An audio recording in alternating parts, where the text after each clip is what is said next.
Last week, I was Rachel. Yesterday, I was Rachel. But today, I'm Astrid. I'm 24 years old and I'm a victim of brainwashing. It's weird. With the cocktail of medication that I take every day, I feel numb. I've clawed at my door and there are marks on the wall where I've smashed my head into the tiles. I don't feel it or remember it, but I do see the clumsy stitches across my temple and my blackened eyes, split lips and band-aids when I'm cleaning my teeth. According to Dr. Chase, I'm one of the worst cases inside this facility. I didn't know until yesterday that this place had Wi-Fi. Harvey leaned over in his chair during quiet time and scribbled it on his whiteboard. He's the only one allowed with a whiteboard. Unlike me who chooses not to speak, he physically can't. If he does, bad things happen. Harvey's been using the internet to play League of Legends. He's tried to describe the lore through scribbles and bad drawings, but I still don't understand it. I have my own personal laptop to write down my thoughts, though I thought the internet was completely blocked. There's an outdated web browser, but it works. Harvey playing games is surprising, but it's healthier than what he's usually doing. I've been encouraged to tell my experience on paper because I refuse to talk. And between you and me though, it's not that I'm mute like the barrage of doctors here have concluded. I just don't want to talk. I don't even know what to say. How do I talk to these professionals pretending to care? They're not subtle about being more interested in the brainwashing itself than my mental state. They prod and poke me with cocked heads and wide, fascinated eyes like I'm a newly discovered pathogen. I'm surprised they haven't dissected me. "Now, Astrid, we just want to help you," they croon, prickly fingers lingering a little too long on the back of my head. They want to shave my head again for more tests, but I've grown it to my shoulders and I'm not staying long enough here for them to shave my head again. I won't let them. "We just want to take samples," they say, which is a huge contradiction of their own words.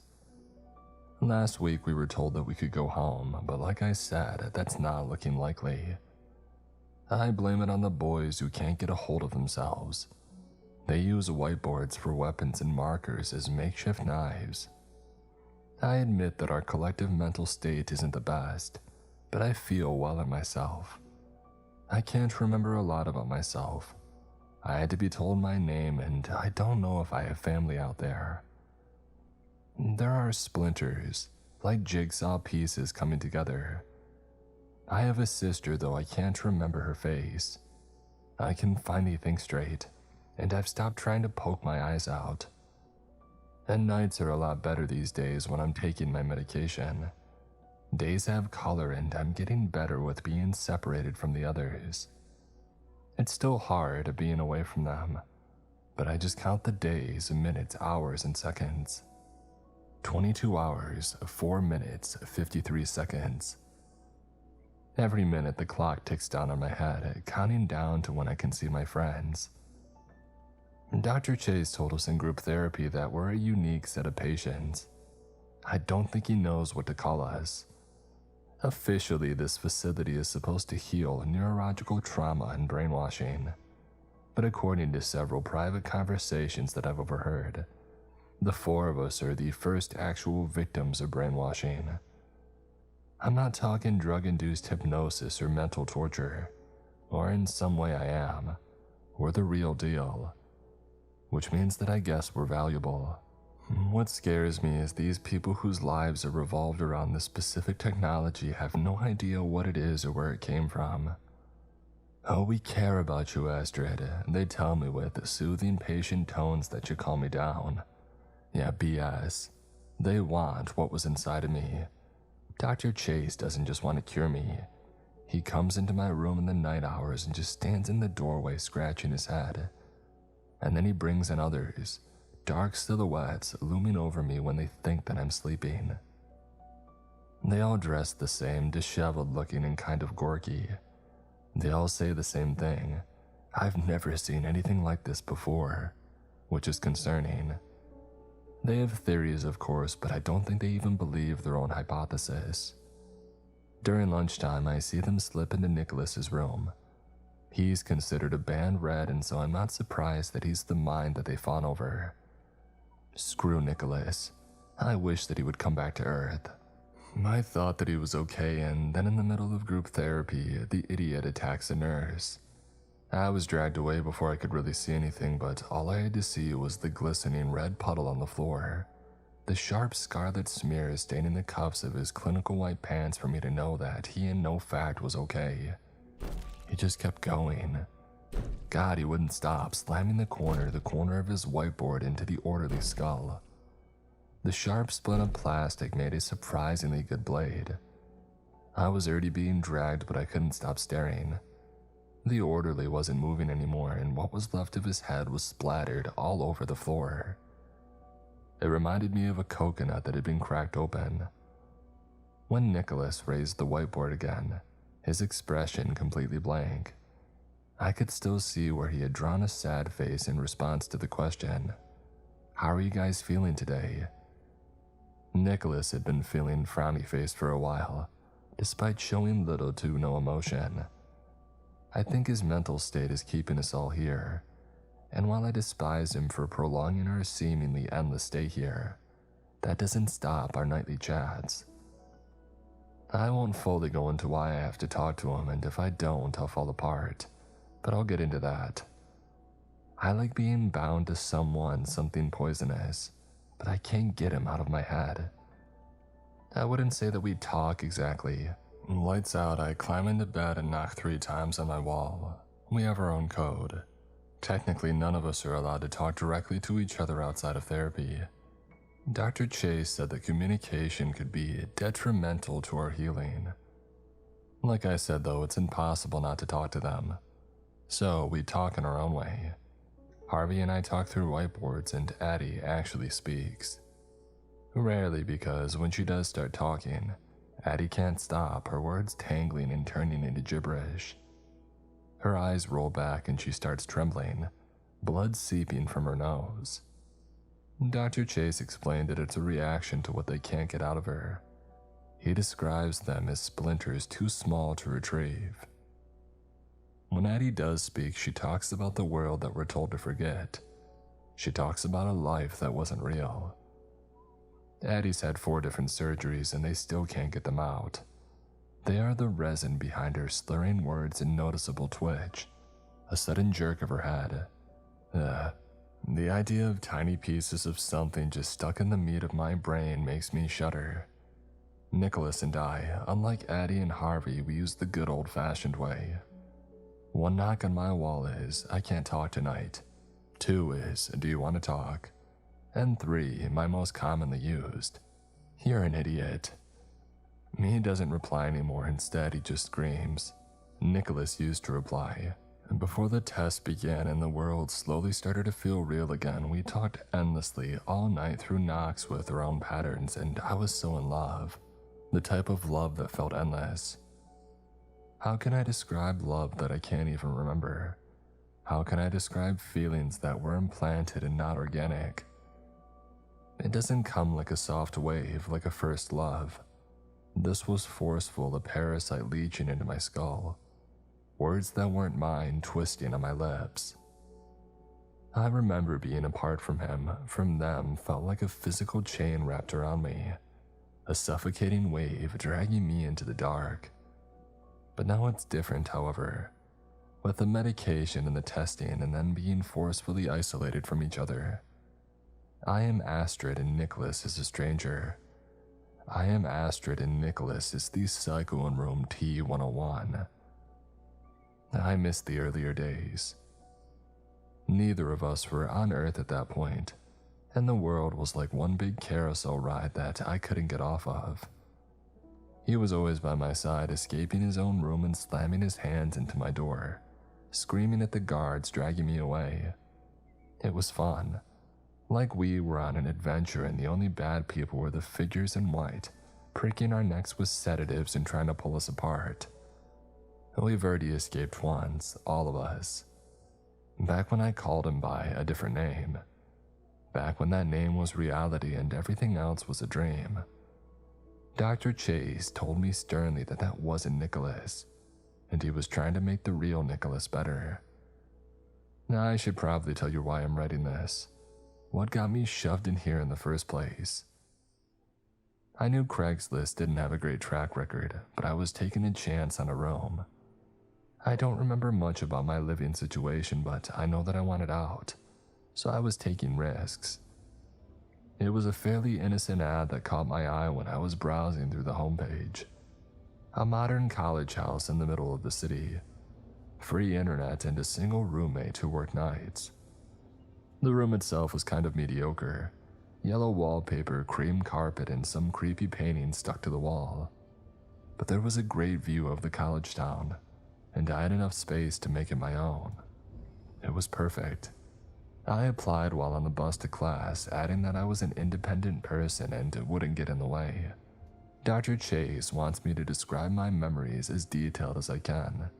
I remember the fall leaves dancing across the window and glued to my shoes. There was a dusting of frost on the sidewalk outside and the air smelled of rain. Class went by in a blur. The girl sitting next to me smelled like pumpkin spiced latte, so I went to get my own. I got a reply when the frazzled-looking barista handed me my drink. "Hey, thanks for inquiring about the room. Do you want to come check it out?" The owner sent me the address and I ended up standing in front of a large red door, but I wasn't alone. I noticed that I was being followed halfway down the block. I crossed the road and then so did the figure. When I twisted around, a college guy around my age was staring down at the leaves that he was kicking through, nodding his head to music corked in his ears. It was the trench coat that threw me off guard. I couldn't see a face, only a shock of reddish curls catching the late afternoon sunlight. And when it became clear that we were heading in the same direction, he lifted his head, eyes narrowing like this was some kind of game and I was in the lead. And then he was quickening his steps. I started power walking both to get away from him, a stray thought pushing its way into my mind. I needed to get there first. Clearly, he was also thinking about it, his expression hardening with concentration. When he was at my side and the two of us were shooting panicked glances at each other, I walked faster and he followed.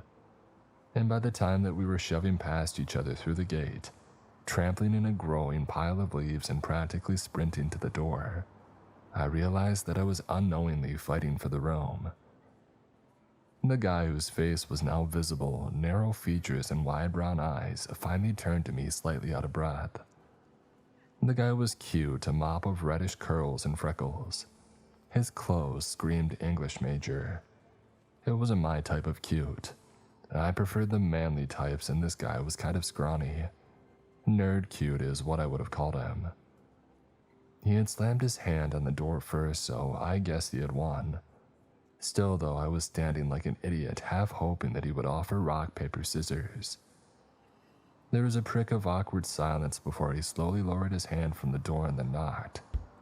He seemed nervous suddenly, his hands delving into his pockets and then picking at his shirt. "You're here for the room." He said it more like a statement, avoiding eye contact and bouncing up and down on his heels. This guy smelled like old books, sandalwood, and freshly brewed coffee, the embodiment of fall itself.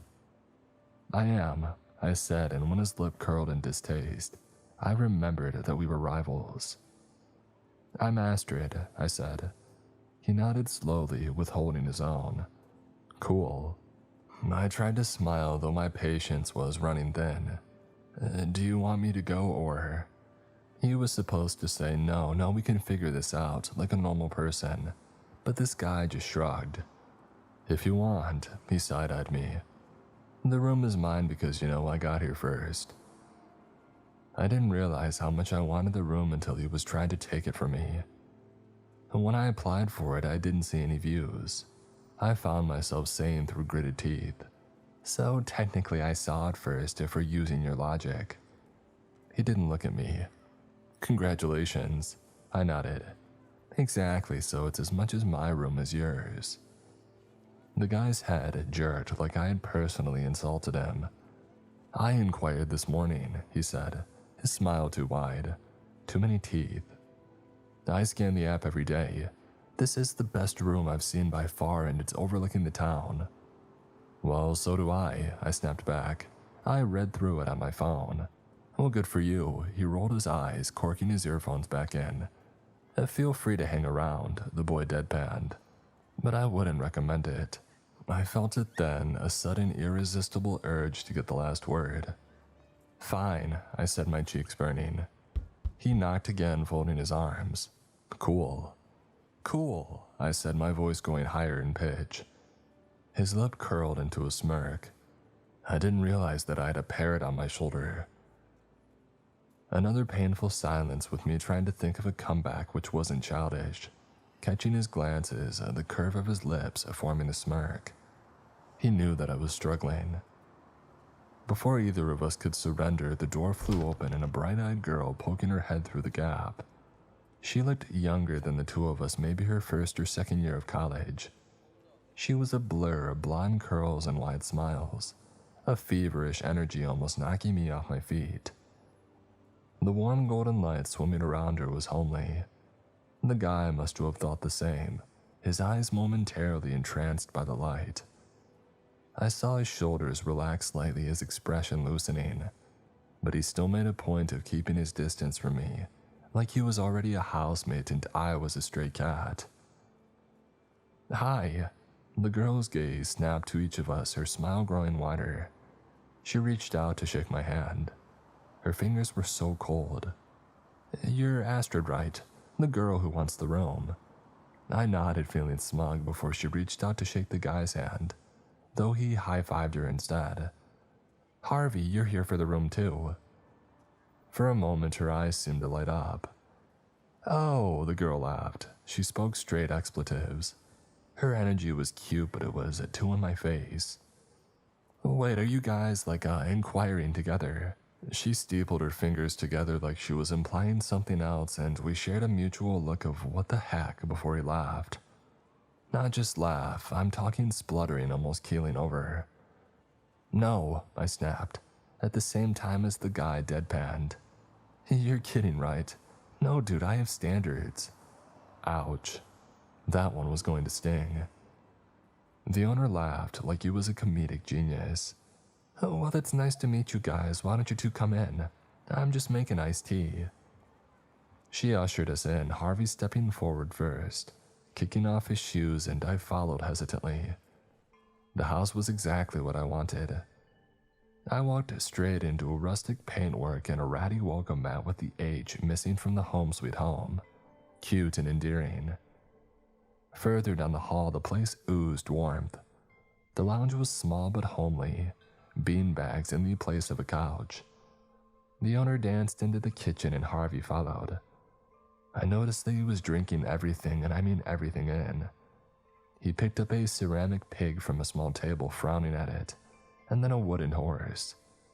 Clearly, he was yet to learn some basic human decency at the grand age of 20-something. "We're in the kitchen," the owner trilled, when I found myself intrigued by Harvey, full body scanning everything in his vicinity. The guy almost dropped the pig, his eyes widening. Harvey met my gaze. "We," he mouthed. I don't know what was wrong with me. Maybe there was something in the air, but the second that Harvey straightened up, I was already power walking toward the kitchen. He was right behind me, his socks sliding on the marble flooring in a rush to reach the room before me. I won this time, just. With Harvey breathing down my neck trying to shove his way through, he had the energy of an older brother. Once I was in the threshold, however, my momentary glee at winning this silent battle with the stranger dissipated. There were two others sitting around a table, cocked heads and polite smiles that were definitely not expecting us. A ponytailed brunette caught my eye, her lip curled. She was pretty. The kind of pretty that I was not used to. The pretty that caught my breath and made my chest ache. This girl was glowing, dressed in the designer fall fashion, a striped scarf wrapped around her neck. Sitting across from her was a mop of blonde curls peering at the two of us like we were aliens stepping from a mothership. Previously, it looked like he had been falling asleep, fist resting on his chin. Still, though, he raised his hand in a shy wave, a small crease of a smile at his lips. The ponytail wasn't as welcoming. Her cat-like eyes raked me up and down head to toe. Another one. Clearly, neither of us knew that we were there for the same room. The owner, who was clattering around making drinks, gestured us to sit down. I did, sliding into a seat. I had no idea why I was still there. There was one room and 4 of us, and I wasn't planning on losing my dignity for a cheap room in the city. I made my decision to announce that I was leaving. But before I could, a glass was set in front of me. Iced tea. It looked homemade, condensation fogging up the glass. Slowly lowering myself back into my chair, I took an experimental sip. Lemons with a tinge of ginger, maybe some vodka. It tasted good, a refreshing flush down my throat. I'm Tella, by the way. The owner leaned against the counter comfortably, her hands cursing her own drink. She nodded to the other 2. Addie and Zach were just telling me their majors. Harvey made a point of reluctantly dropping into his chair. He downed his drink in one gulp. English language arts, he announced, hiding a burp behind his hand. Not to be that guy, but who's getting this room? He nodded at Tella, who turned and grabbed cookies from a cupboard. Yeah, there are 4 of us in one room, he said, which by the way is the cheapest that I've ever seen. So, Harvey leaned forward. Why invite all of us? He was right, but he didn't have to be a dick about it. Tella didn't speak for a moment, flashing us a grin. Do you guys like sitcoms? The question took me off guard. I thought she said, do you guys like CD-ROMs? But then ponytailer Addie was nodding, delicately sipping from her glass. Yeah, they're alright, I guess. I've seen all the classics. They're good. They're not funny. I noticed Harvey's grip slip around the rim of his glass before he tightened his hold. The jokes are painful and the humor tries way too. I jumped when a shattering sound hit my ears, drowning out the rest of Harvey's rant.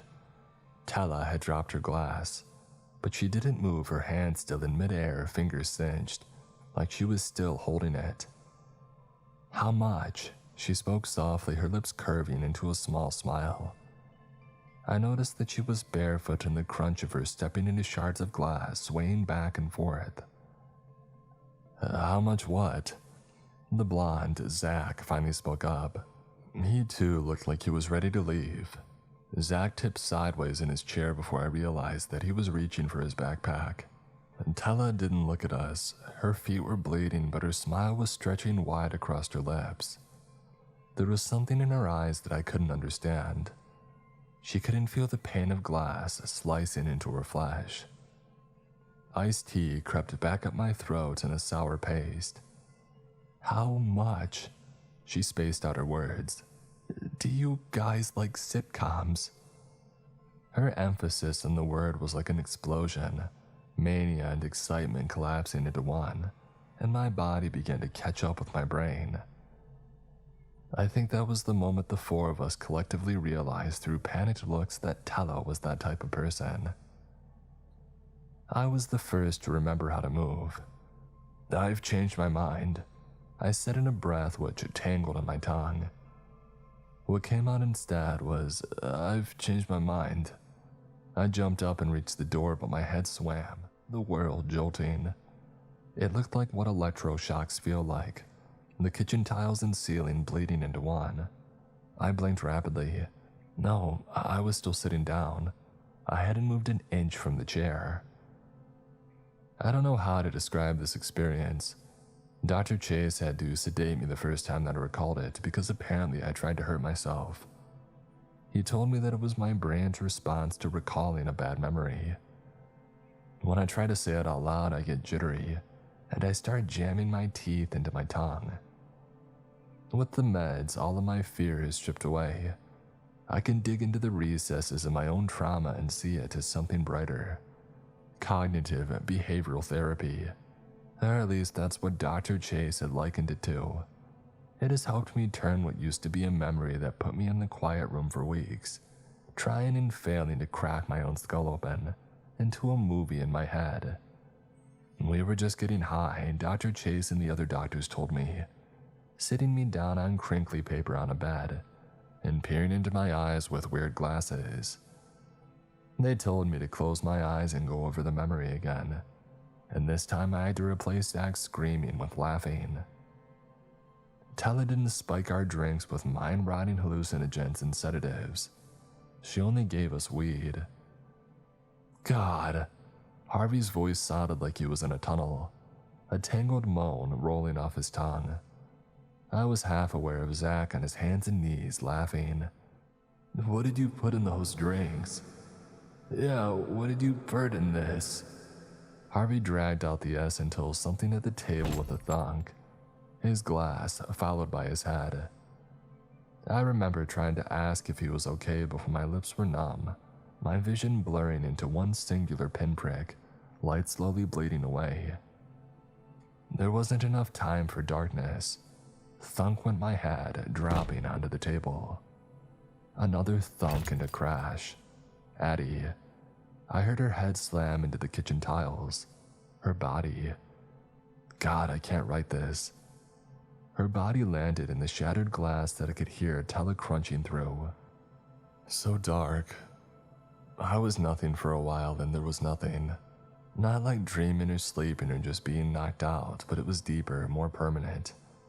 It felt like a choking, suffocating oblivion swallowing me up before choking me back out. When I cracked one eye open, it was light, too bright. I was standing, my body more of a puppet on strings. My clothes felt itchy and wrong and old, like I had been wearing them for weeks or months. There was something in my head, writhing in my ears. Laughter. I couldn't move my body, my expression, my lips or eyes. I was paralyzed, the world going on around me. Initially, it looked like I had woken up in a cozy lounge. There was a couch behind me, a colorful rug and warm rustic wallpaper. But then I was looking past all of that, at scary silver walls of metal that went on for seemingly forever. I wasn't inside an apartment. I was on a stage. Disoriented, it took me a moment to register a figure standing in front of me. I noticed disheveled clothes first, crumpled jeans and a shirt glued to a skeletal figure, but I didn't know his face. He was younger, maybe by a year or two. Whoever he was, this guy had been here longer. He was the shell of a human being. Pathetic remains of what had been someone or something. Brown hair fell in wide eyes glued to me, lips parted like he was talking. I waited for him to scream, to cry out for help, but his eyes told me one thing: play along. Part of me wanted to refuse, but then something wet and fleshy hit the ground in front of us, the world jolting once more. My vision started to clear and something slammed into me, a wave of ice water stealing my breath. There wasn't paint on the walls, it was too bright, too new and then old. Scarlet streaks blurring together. The carpet under my bare feet was suddenly slimy and wet, pooling red as seeping through my toes. Through tunnel vision, a man had been standing in front of me. With a clearer head, however, I was seeing flaws that my mind had skimmed past. Dark shadows under his eyes, yellowing bruises blossoming across his cheeks, a split lip, a thin trail of dried scarlet pooling down his temple. I think my brain was trying to shield what was in the corners of the room. Bodies piled on top of each other, some of them old, piles of bones and some of them fresh, still warm too. The couch behind the guy was filled with 3 figures. I recognized them: Zach, Addie, and Harvey. Neither of them moved, their heads bowed. I jumped, or at least I internally jumped, when the man standing in front of me took my hands. Wet. His fingers were slick red and I tried to pull away, but I couldn't. He opened his mouth, squeezing onto my fingers. I didn't think there was a relationship to mess up. His voice was surprisingly calm, his expression twisting. It hit me that we were in the middle of an argument. In the middle of an argument that I didn't remember, but my tongue was already entangled. I backed away from him as if my strings were being tugged, my lips curling into a scowl. I thought we were broken up. Laughter followed again, a sharp thunderclap in my skull, pain that I had never felt before. That was raw and acute, struck the end of my head. I couldn't move my hands to signal that I needed help. My brain felt like it was igniting and burning. He was like me, he couldn't move, and yet somehow he was squeezing my fingers hard enough to send a message. Play along. And I did, my lips moving without me, words that weren't mine, an expression that wasn't mine. I was the backseat passenger inside my own body. We said we weren't going to see other people. Immediately, he was following along, a natural. Somehow. Well, how was I supposed to know? I'm not a psychic. If I was, I'd be like $10 billion richer. He paused, more laughter. I mean, we would be $10 million richer. The words were pushing through my mouth, forceful. Don't you think you can sweet talk me with $10 million? Billion, he corrected, his lips curling into a smirk. What? I can't help being smart. I hit him with the newspaper suddenly in my hand. You smart. A snort from the couch. Harvey. Just please, he paused. Be kind to the furniture when you're fighting. His voice choked up, laughter following. It's innocent, I tell ya. Innocent. The laughter didn't stop. Louder, rooted inside my skull. My words tasted like blood. I could feel it seeping down my nose and chin. There were bugs crawling in my head, I could feel them. Sensed them sinking their tiny claws into the meat of my brain, pouring from my ears and sticking to my neck. Their chitter both inside my head and in the room, writhing on the walls, feasting on fleshy remains. They sunk into my thoughts, once again turning them into cotton candy, plunging me into uncertain oblivion. I spat blood through words that suddenly did not make sense. My legs buckled. The conversation went on, while I was being violently pulled back inside my mind. Rachel. The electric pinpricks in my head played with my thoughts. No, I fought back. Astrid. Consciousness came in waves. Sometimes I was standing with the nameless man, and others I was with Zach or Harvey and Daddy. After a while of suffocating on nothing, I used these momentary bursts of clarity to be thankful for those around me. My hair grew long almost to my knees, until Tella had cut it all off, scrubbing the blood off my face and making me all better. I can't remember when we lost Zach. One minute the two of us were talking, and the next I could see them, tiny skittering bugs pouring from his eyes and mouth, his body coming apart in front of me. I didn't react when a chunk of him hit me in the cheek. I couldn't react. I hadn't spoken my own words in months, and when I tried to, my tongue was seized from me. When Tella cleaned away Zach and spread the rest of him over the walls for the feast, I started calling myself a different name. I was Rachel. The bugs eating me from the inside told me that I was called Rachel. If I fought back, they made me wish that I was dead. They made me slam my head into the ground, trying to cave my own skull in. I remember there was a moment of coherency after we had lost Zach and before we gave in to our new lives. It was rare for all of us to be awake at the same time. Sometimes the bugs inside our brains went to sleep, leaving us conscious and aware for hours at a time, and keeping the facade became progressively harder when Addie found the exit door by accident.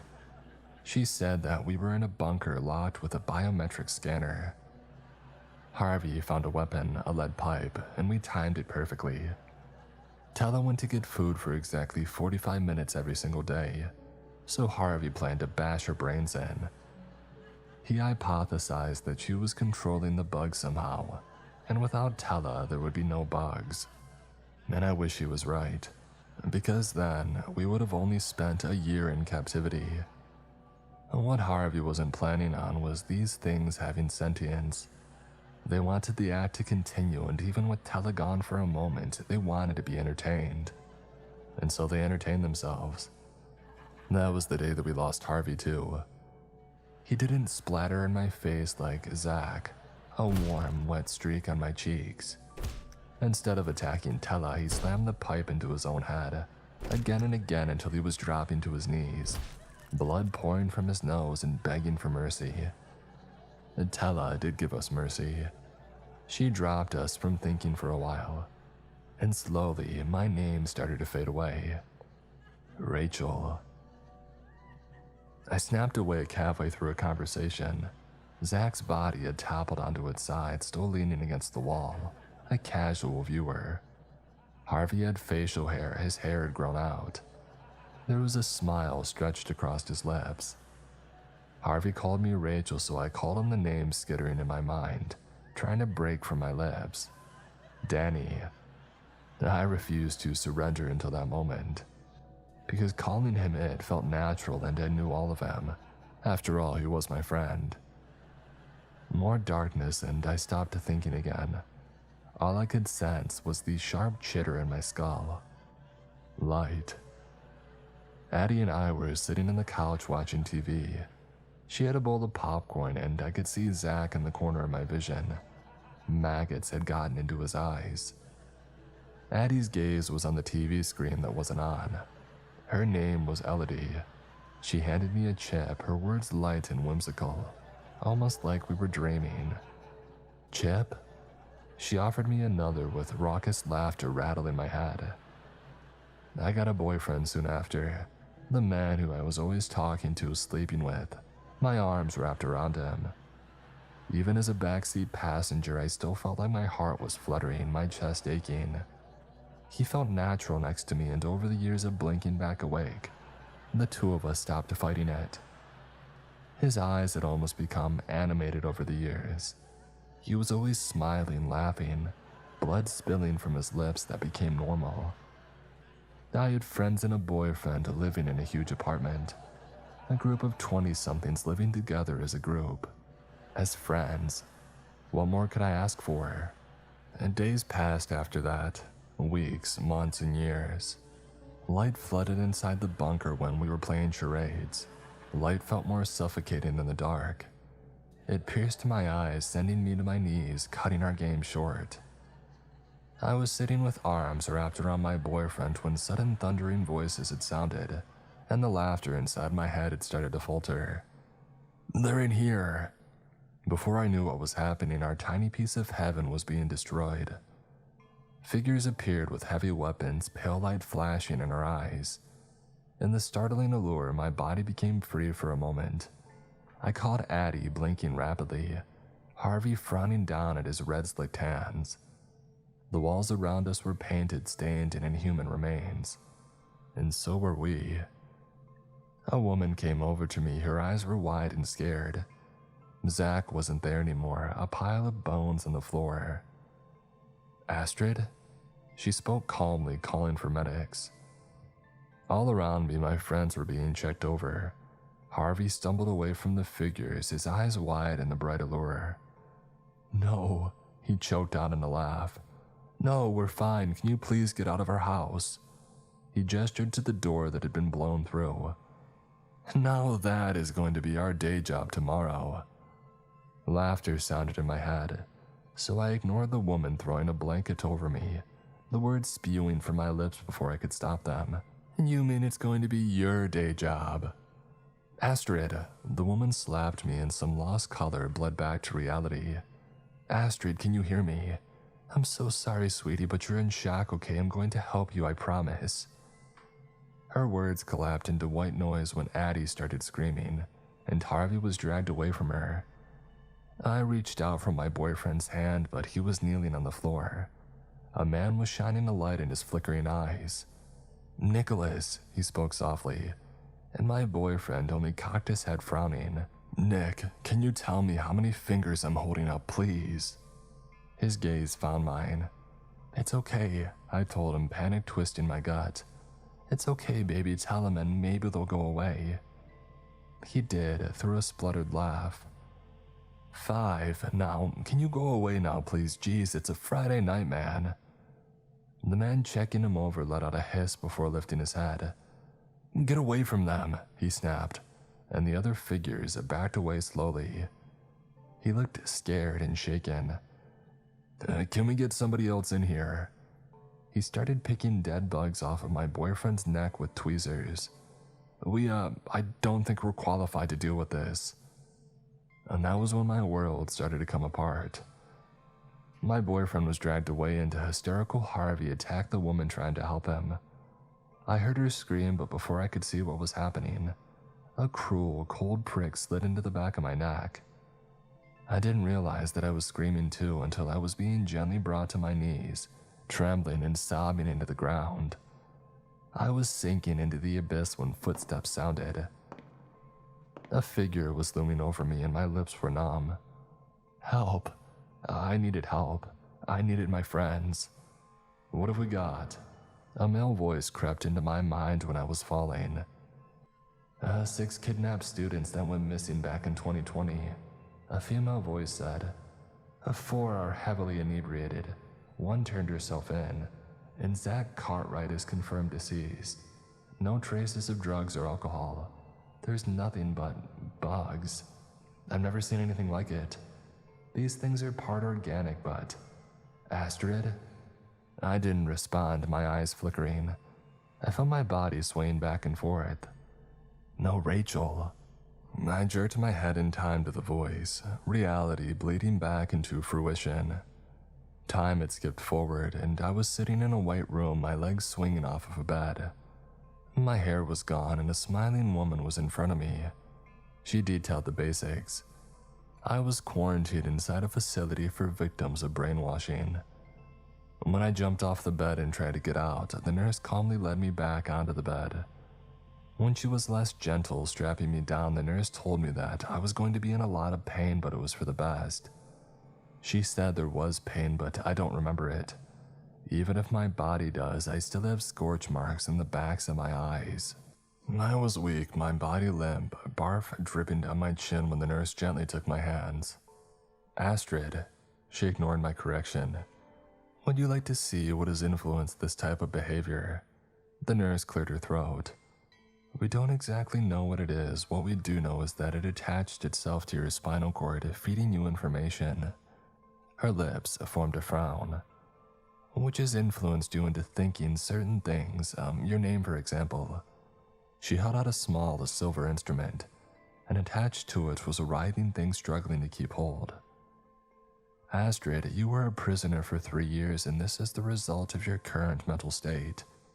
We're going to help you, but you have to let us. Her gaze dropped to the ground, which would require a certain surgery to remove this infestation. No, I shook my head. I want to see my friends. Astrid, that won't be possible right now. Instead of speaking, I clawed at her face and screamed, demanded to be reunited with my friends. It hurt being away from them. When I tried to explain it, I received sympathetic smiles. But then I had the surgery and the invisible ribbon binding us together was cruelly severed. I started therapy on my own and then with them. The others didn't talk. When Addie spoke, she would suffer seizures. Harvey preferred using a whiteboard, and Nicholas didn't even acknowledge us until he grew violent. And Dr. Chase thinks the things have laid eggs inside his mind and are still in control. 3 nights ago, I awoke inside the bunker that had held me captive. With me were Harvey, Addie, and Nicholas. Zach was there too. In front of us was a picnic blanket filled with food and drink, and we laughed and talked like we were still inside our own little heaven. Nicholas wrapped his arms around me and I nestled my head in his lap. He was smiling again. The walls around us were chittering and moving, calling. They want the show to continue. I thought that it was a dream, but my feet were caked in dirt from walking around barefoot. At breakfast the morning after, Harvey grabbed my hand and pulled me into the bathroom. He scribbled something on his whiteboard. Did you last night? What was that? I could only nod, breathless. He wrote another message, this time in bubble letters. Lights out, we go looking for the lady that did this to us. He had drawn an angry face next to it and I smiled. I hadn't smiled in a while. Tella, our kidnapper, is inside the facility with us. She too is receiving a different kind of treatment. So, per what Harvey said, we planned to meet after lights out, but he never showed up. This morning, a nurse informed me there was an incident during his surgery and that I won't be able to see him anymore. Dr. Chase said that Harvey's in a very bad state. Nicholas and Addie are deteriorating, but I can still see them. When I go to sleep, I awake inside our apartment and the laughter is back. The chittering in my skull grows louder. Our little piece of heaven. But then I wake up and he's not at breakfast.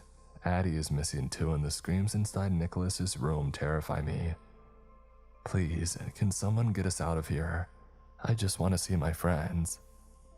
19 hours, 34 minutes, 308 seconds.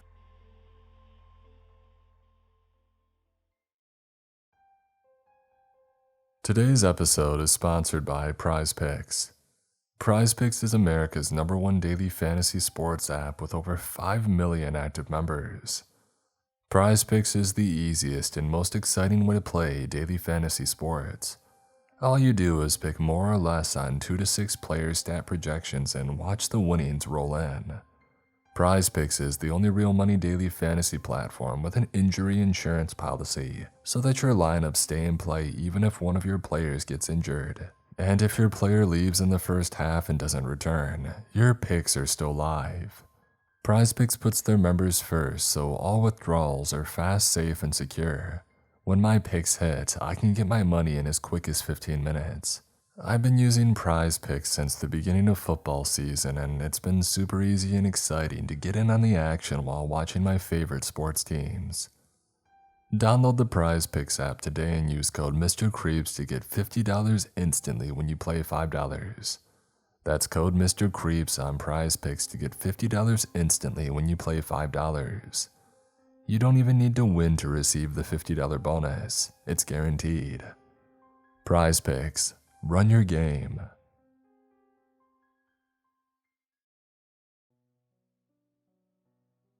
Back in the day, I used to be a piece of crap. The biggest loser that you could meet. Wasting the best years of my life on petty crimes and drugs as part of a group. While everyone else found decent work, married and started families, I started fights in bars while blackout drunk. It was only a matter of time before I messed up big time and faced serious charges, landing me 20 years to life behind bars. To the best of my knowledge, my case didn't make the news. Too many crazy things happened around the world at the time, so a small fry like myself didn't make the cut. Even so, I'll err on the side of caution and keep the details to myself. What I did isn't important. What matters for my story are the consequences I faced. I was arrested, tried, and found guilty, but the trial was fair. I won't lie to you or to myself. I didn't have money. I was already dead to my relatives, so no one came to even see me, let alone help me. When my sentencing came, I was to be transferred to a maximum security prison. I expected a cop car when they dragged me out of the temporary cell and into the yard, but a black armored Jeep waited for me instead. "What's going on?"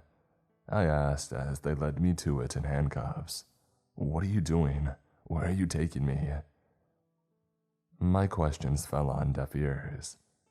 The deputies handed me off to the mysterious men. 2 muscular dudes in sharp suits with dark sunglasses covering their eyes. As they forced me into the Jeep's back, every worst-case scenario under the sun ran through my mind. Would I become part of some secret government experiment? Would they erase me from existence? Another poor fool lost in the bureaucratic shuffle. Would I see the light of day ever again? I couldn't tell them, the 2 men wouldn't say. For the whole 10-hour drive, they didn't speak a single word to me or to each other. I couldn't see anything through the tinted windows, so I had no idea where they were even taking me. But truth be told, I was fighting some nasty withdrawals, so I couldn't focus much on it either. When we finally arrived at our destination and the ride stopped, one of them pulled me forcefully out of the Jeep. I wasn't sure what to expect, but the buildings that we faced weren't it. Gray, naked concrete, bars for windows, a tall, protective concrete fence with guard towers. More or less a normal prison, not some top-secret facility. The two men led me inside through the gates and handed me to the guards. Then they turned around and they left. "What's going on?" I asked. "Where am I? What will happen to me?" The guard sighed, getting behind me and pushing me to move. "You know what curiosity did to the cat?" He answered my question with one of his own. I just nodded my head. "Good. Now stop asking questions." He took me inside a small building to be processed, which meant ditching my standard jumpsuit for one of their own. A simple, dark, gray thing. Thought it was quite thick for a prison in the middle of the desert. The guard pulled out a pistol and motioned with the barrel towards me. "Don't try anything funny," he warned. I nodded my head, so he unlocked the cuffs. He didn't make me shower before changing, and he sure as crap didn't offer me any privacy. I had to get buck naked in front of him as he watched me like an eagle. But soon enough, I was dressed in the gray jumpsuit, so the guard put the handcuffs back around my wrists and took me away once more. Out in the prison yard, I saw the other inmates loitering about. Most of them wore dark gray jumpsuits similar to my own, but some wore a bright neon orange that made them stand out like sore thumbs in the crowd. At least we're allowed to get some fresh air, I thought. "That over there is Block A," the guard said, pointing to the closest building. It was the tallest among the bunch, but other than that, they were pretty much identical. "That's where you're going. That over there is Block B," he continued, pointing to the next building in line. "And that one in the back is Block C. Pray to God and try your best not to get sent there." I wanted to ask why, but held back the question as the earlier warning rang through my mind. The guard noticed, or at least I think he did, seeing as he gave me a wide grin after a few moments of silence. I was led into Block A, through a set of heavy metal doors that led into the ground floor. Inside the building looked strange, not at all what I expected from a modern prison. The space was opened, with metal stairs and catwalks crisscrossing every which way and cells lining the walls. I could see the roof of the building clearly. There was nothing separating the floors. At any rate, up one of those flights of stairs we went, from the ground floor to the first floor, and then the second and finally to the third and last. As we ascended, I couldn't help but notice the strange design of said stairs. They shifted around beneath our steps. They had heavy hinges on at the upper parts, and they even had motors when they connected to the catwalks. I didn't know what to make of it.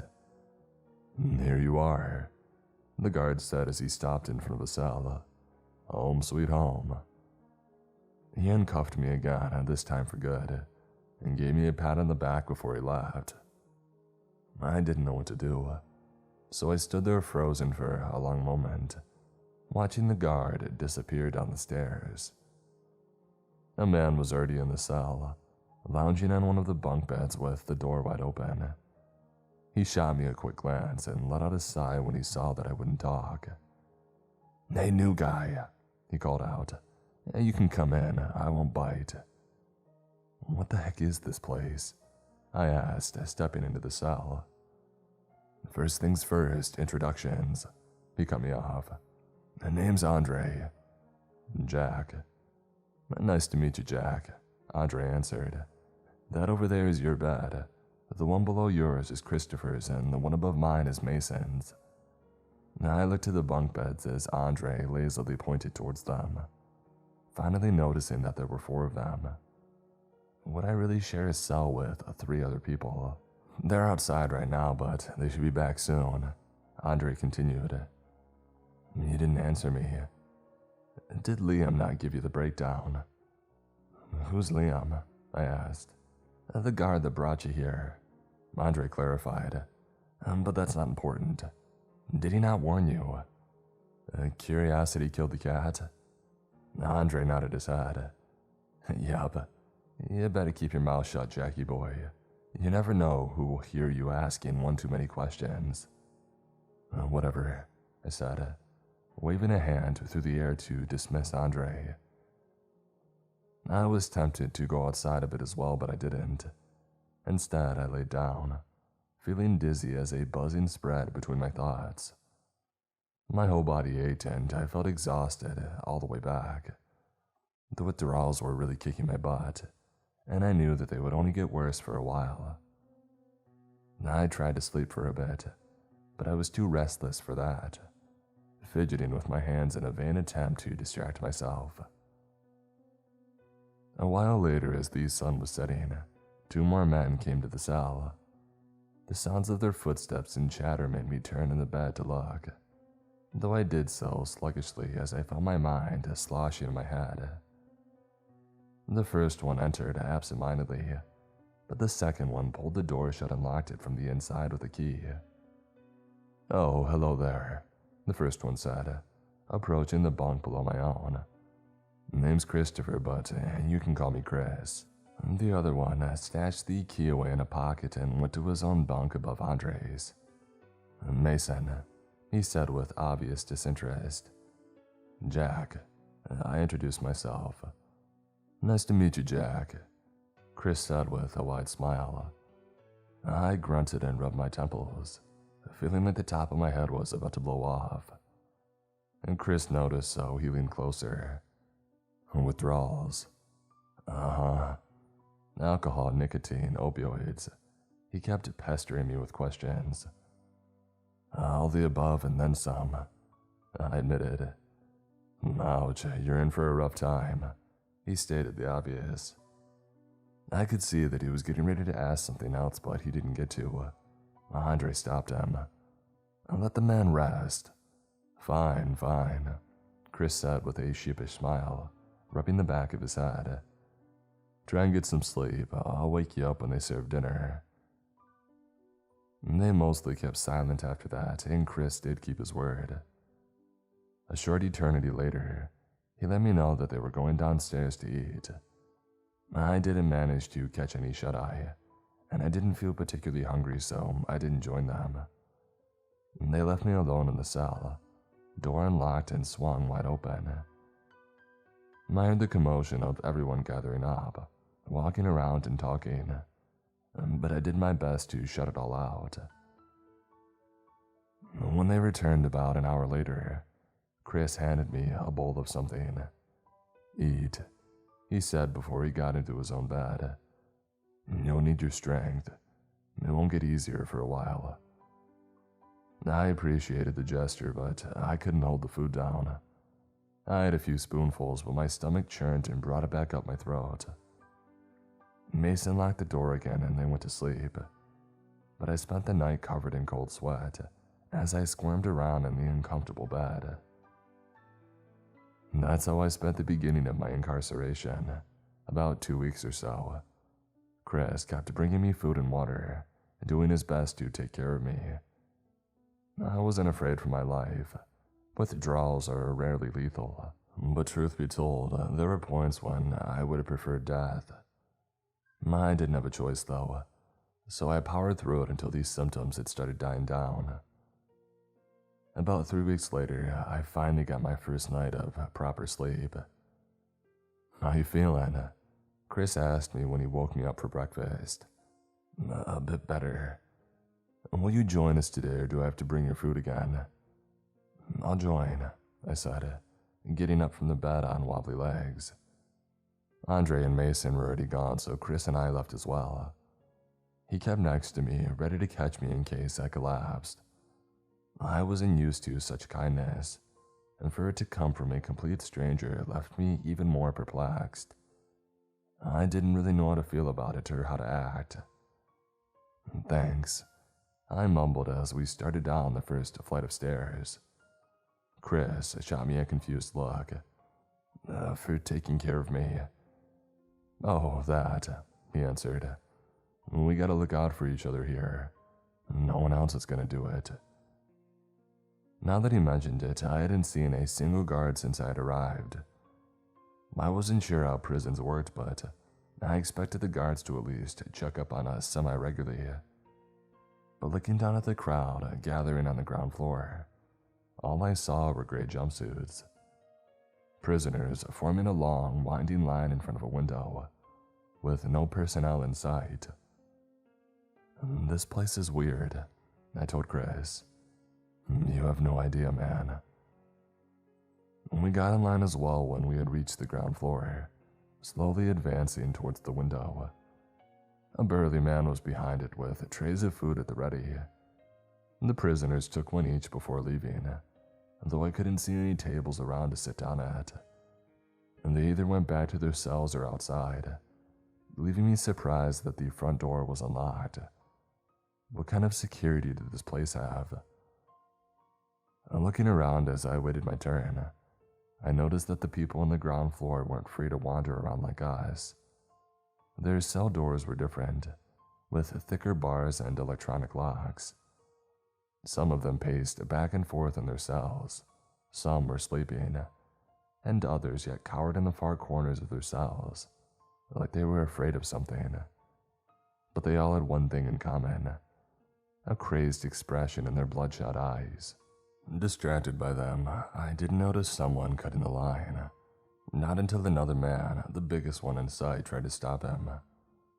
I tensed up, expecting it to hit the fan and a riot started in a moment. But everyone else backed away from the two as they raised their voices, until they were screaming in each other's faces. I wanted to back off as well, but a hand on my shoulder had stopped me. "Watch and learn," Chris whispered by my side. It didn't take the two men very long to start trading blows. The first punch was thrown, but the bigger guy just took it and went down like a sack of bricks. He could have easily dodged it and hit back, but for whatever reason he chose not to. "What?" I started asking, but the sounds of alarms blaring in the building had stopped me. Everyone scrambled while I reached for my ears. The main doors flung open and 6 guards armed to the teeth rushed in. They yelled for everyone to get to the ground with their hands behind their backs, and we all obeyed. I jumped on my belly with my hands behind my head, and Chris did the same, landing so close to me that I could feel his breath on my cheek. 4 of the guards took positions by the main entrance, rifles trained on us. The other 2 advanced into the building, heading straight for the man that started the fight. He froze as they approached, so one of the guards slammed the butt of his rifle into the man's face. "I said get to the ground," the guard repeated. The man fell down on all fours, spitting out red as he screamed profanities. The 2 guards got on him, hitting him with their rifles again and again, until he was unconscious. Then they cuffed the man's hands behind his back and took him away, not saying a word to the rest of us. "He's going straight to Block C after his stunt like that," Chris whispered when the guards were far enough away to not hear. "This is why we have so much freedom, and why we follow the rules. If we don't, they show no mercy." "Why not tell me sooner?" I asked. "You never know when a rat is nearby," Chris answered. "Now shush before somebody notices that we're talking." The man was dragged out. Everyone waited for a few minutes, and then they got up and back into line like nothing had happened. I followed suit and got breakfast as well, wondering the whole time about what the heck just went down. But I couldn't afford asking, not when those were the consequences. Let's go outside and find Andre, Chris proposed. What about Mason? I asked. Chris looked around for a moment before he answered in a hushed tone. A word of advice. Be careful around him. I think he's a rat too. It didn't take a genius to figure out what these rats were. Plans by the guards to keep an eye on us and report back to them. It explained why Chris was so cautious. I still wanted to look for answers, to understand my predicament better, but it had to wait. Outside in the yard, we found Andre and Mason eating at one of the tables, with the sun beating down on them. It was still morning, but the air was already scorching hot. We sat with them and ate in silence, as no one dared ask about what went down. Why was this place so severe? What did they have to hide? And how bad was it that they tried to control the spread of information even among the inmates? I never got to ask, why are you here? Andre spoke up when the silence became too much to bear. I told him, but once again, I'll leave out the details in my retelling. Suffice it to say, though, that they were all shocked and surprised. When I was done, I asked them to share their stories as well. DUI. Ended up running a red light and T-boning a family van. Killed the father and his 2 young kids, and the mother ended up in a wheelchair for life. Chris said in a quiet tone. I deserve every moment here, every bad thing coming my way. That was depressing. I didn't want to think about how he felt. I couldn't even begin to imagine. I hurt a lot of people, so I wasn't innocent by any means. But at least the ones that I hurt weren't innocent either. They were guys just like myself that had it coming. My turn, Andre said in a serious tone. He pushed his tray away and leaned on the table with his elbows. I was married for 15 years, had 2 beautiful kids and a loving wife. Or so I thought. One day, I get a message from a stranger with a short video attached. It was her with another guy, and him saying, "Sorry, bro." And let me guess, you killed her. I killed them both. Andre answered without a hint of regret. Freaking heck, man, I said, getting scared by him at that point. I didn't hurt anyone else, he kept talking. After that, I drove to the police station and I turned myself in. He seemed proud of his achievement, a bit too proud. We were birds of a feather, I could tell. So under different circumstances, I would have loved to cut him down a peg, but I couldn't risk it. What about your kids? I asked instead. That wiped his grin off his face. I don't know, he answered. They're still young, so they probably don't know the whole story. Just whatever my in-laws decided to share. But they can hate me for all I care. With that remorseless remark that made everyone uncomfortable, our attention moved from Andre and onto Mason. What about you? I asked him. What about me? What did you do to land you in here? Mason dropped his spoon into his bowl and mumbled something under his breath. It doesn't matter, he said after a moment. I'm in here now. Boo, Chris let out. You're a bad sport, Andre completed. But Mason didn't budge. No matter how much we pestered him, he wouldn't say what he did. I could understand his reluctance, though. Some crimes are heinous enough to earn you the wrath of even the worst criminals. And here, though, I couldn't see it becoming a problem. This place was too strict for anyone to risk it. All of the prisoners were on their best behavior. Anyways, that's how we lived for a while.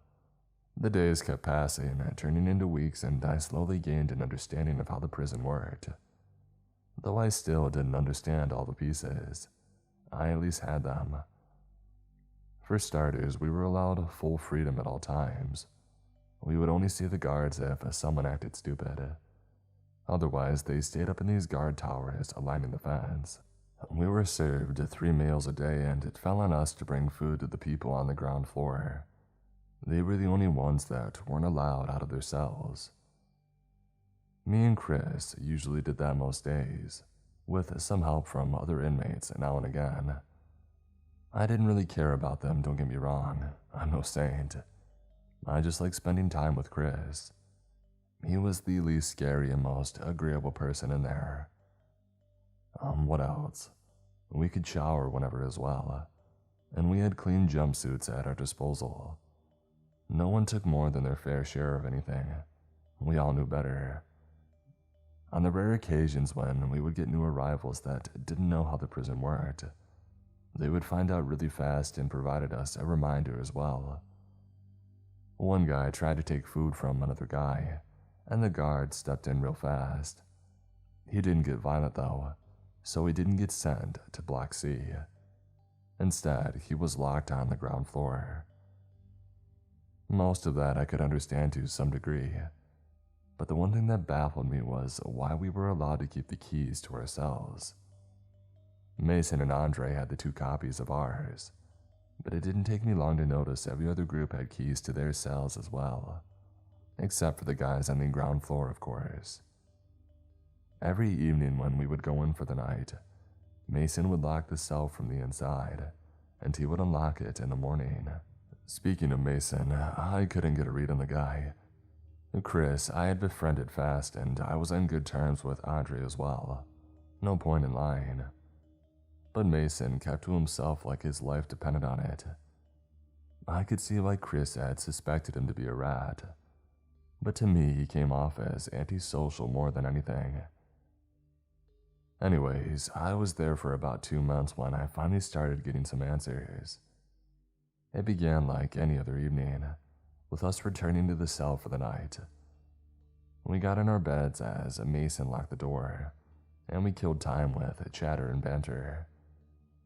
As the sun set and the world outside was plunged into darkness, the power went out in the prison.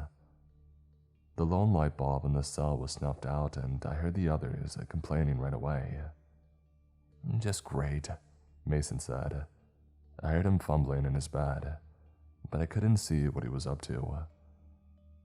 "Well, we're long overdue for a blackout event," Andre said dryly.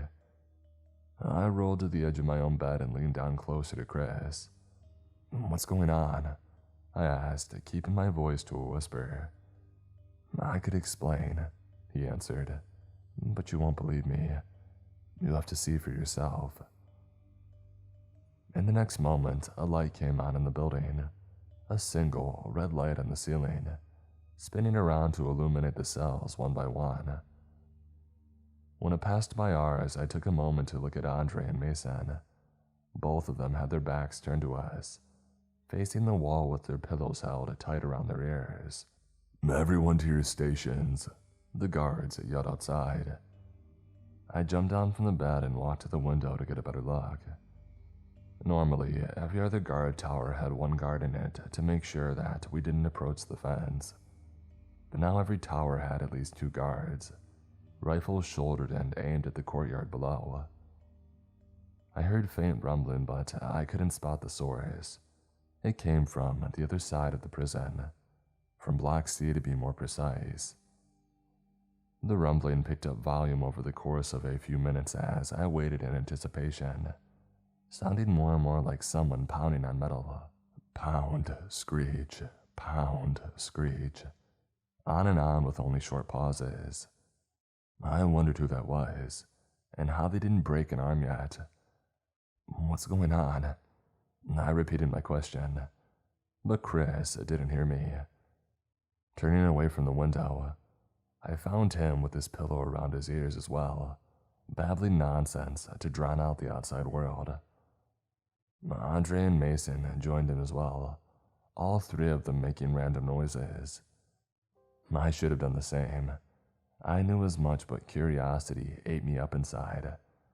Whatever was about to go down, I had to see it.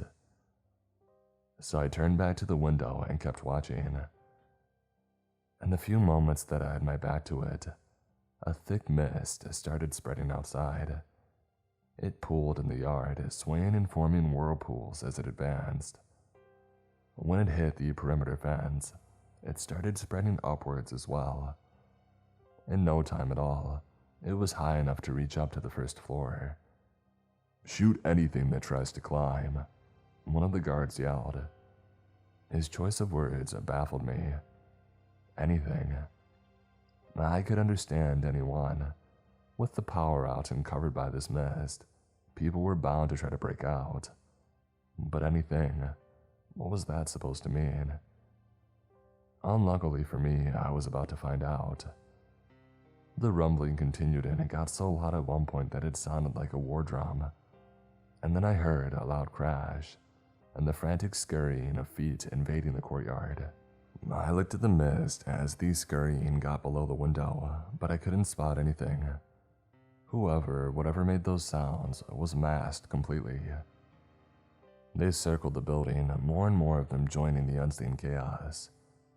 And then I heard the same pounding on our main door, but it didn't last for long. A couple of hits and the thing swung wide open. The motors below these stairs came to life, and I heard the hinges crying out under the stress as the scurrying entered the building. I rushed to the cell door, but I couldn't see much from there. The walkway blocked most of my view. What little I could make out on the ground floor was blocked as well. The mist invaded the building the moment the main doors were opened. I could only hear the carnage, but it was more than enough. When the stairs were fully lifted, cutting access to the upper floors, the locks on the ground floor cells beeped a few times. The electronic doors swung open on their own, exposing the prisoners to whatever beings invaded our not-so-safe haven. I heard the desperate screams, the sounds of battle, of bodies being swung around, hitting the walls and floors as their bones broke like twigs. Behind me, the others chanted louder, but their efforts were drowned out. I wanted to retreat from the door to avoid attracting attention, but I was frozen with my hands around the bars. This place was more messed up than I ever could have imagined. Gunshots erupted from outside, and that finally broke me free of the spell. I rushed away from the cell into the window again, trying to see what we were up against, but I was too late. All that I found was a trail of blood on the perimeter wall just below one of the guard towers, and a whimpering sound retreating towards Block C through the mist. The event didn't last for much longer after that, a few minutes at most, but they were the most terrifying minutes of my life, and I understood then why the others reacted the way that they did. The screams from downstairs died down one by one, until all that was left was whimpering and agonized groans. The sounds of bodies being dragged away by the same scurrying feet followed. Some of them were still alive, pleading and crying for their lives, but most of them didn't make a peep. And then silence fell. It was over. The scurrying was gone, and the mist retreated as well, little by little. Chris was the first to pull his head out of his pillow, with reddened eyes and a frantic expression on his face. "Is it over?" he asked tentatively. I was slumped in one of these cell's corners, head between my knees. "I think so," I answered with hesitation. "What the heck, man?" Mason somehow snored away. We heard as much when every other sound from outside had died down. Andre was still awake, though. "Get some shut-eye," he told me, trying to look cool and collected but failing miserably. "We'll have a heck of a lot of work to do in the morning." Andre was right. We had one heck of a job to do in the morning. A few of the guards waited for us on the ground floor with supplies such as body bags and mops. I didn't catch any sleep, understandably enough, and I could see many faces in the crowd of inmates telling a similar story. The ground floor looked like a tornado of angry teeth and barbed wire had ran through a herd of cows. Blood coated every surface, with the occasional body part or length of intestine thrown into the mix. A few of the weaker-willed inmates just passed out at the sight, and the rest of us didn't fare much better. My stomach was empty, but I still felt like throwing up through all of it. But we had cleaned the mess in a few hours. We had no other choice. The doors to the ground floor cells were locked again, yet we could all see how many people had perished last night. Every other cell was empty, waiting for new inmates to fill the vacant spots. The guards watched us like vultures, waiting for the slightest to slip up. No wonder no one dared step out of line. I finally understood the full gravity of our predicament. At any rate, we got done around lunchtime and the ground floor looked spotless. You couldn't tell what took place there only hours prior. The serving window opened and they served us lunch, but most people had passed on it. Their stomachs wouldn't be able to handle food for a few days at the very least. Me and Chris weren't among them, however. We took our trays and with a healthy dose of paranoia and skepticism, we went outside to eat. I looked around for any signs as we walked, finding nothing out of place. The sand on the ground was raked, the doors were back in their hinges, even the trail of red on the perimeter wall was gone. They likely had the inmates in Block B clean up the courtyard. A few other people were outside, so finding seating at a table wasn't hard. Chris put his tray down and started eating with a shell-shocked expression, but I was in the mood for getting some answers. I'd not get a better time than this. We were alone, so if we kept our voices low, we could talk freely. "What exactly went down last night?" I asked. Chris looked up at me, and then he batted an eye towards one of the guard towers. I didn't turn my head, catching sight of the guard in the corner of my eye. It was hard to make out details without looking directly at him, but I saw the headphones on his head. Did they have listening devices trained on us? Bugs under the tables or in our trays? Did I mess up big time? "Nah, man, you can keep your mashed potatoes, don't worry," Chris said nonchalantly. Something in the guard's hands moved, pointing in a different direction. It was a listening device after all. "Some other time, they're on high alert right now," he whispered. I took my L with a sigh and we ate in silence. Answers were hard to come by in this place. You had to fight tooth and nail for any morsel of information. Chris was the only person that I fully trusted, and he was too afraid to talk. My only option was to gather whatever I could through my own observations. The guards monitored us closely for the next few days, and they were much more severe with the rules until they filled up the ground floor cells once again. Anything and everything could land you there. If you so much as looked at someone the wrong way, you had a decent chance of getting screwed over. All four of us somehow managed to avoid that fate, though. Things calmed down after that, and we returned to our previous routine, for more or less. Chris was still in a state of shock, jumpy at everything around him, and Mason somehow managed to shut himself in even further. We had trouble getting more than a few sentences out of him on any given day before, but now he went days on end without speaking. I myself was probably not faring any better than them, but it's a hard call to make when you have to analyze your own behavior objectively. Andre was the only one of us unaffected by the ordeal, and he helped me understand what Chris and Mason were going through. I was the newest inmate in our cell, obviously, but it turned out the two of them hadn't been there for long either. Chris for less than 6 months, and he had lived through 2 prior blackout events, making this one his 3rd. Mason was brought in shortly before me, so it was his 2nd event. Andre, meanwhile, had been locked up there for a few years, so he had seen plenty of them, and they didn't get under his skin anymore. I wasn't sure what to make of that information, to be honest, and I didn't care much either, especially about Mason. Chris was a pal, sure, but I had no idea how to help him cope. In there, it was every man for himself. That's what I tried to tell myself in an effort to keep going anyway.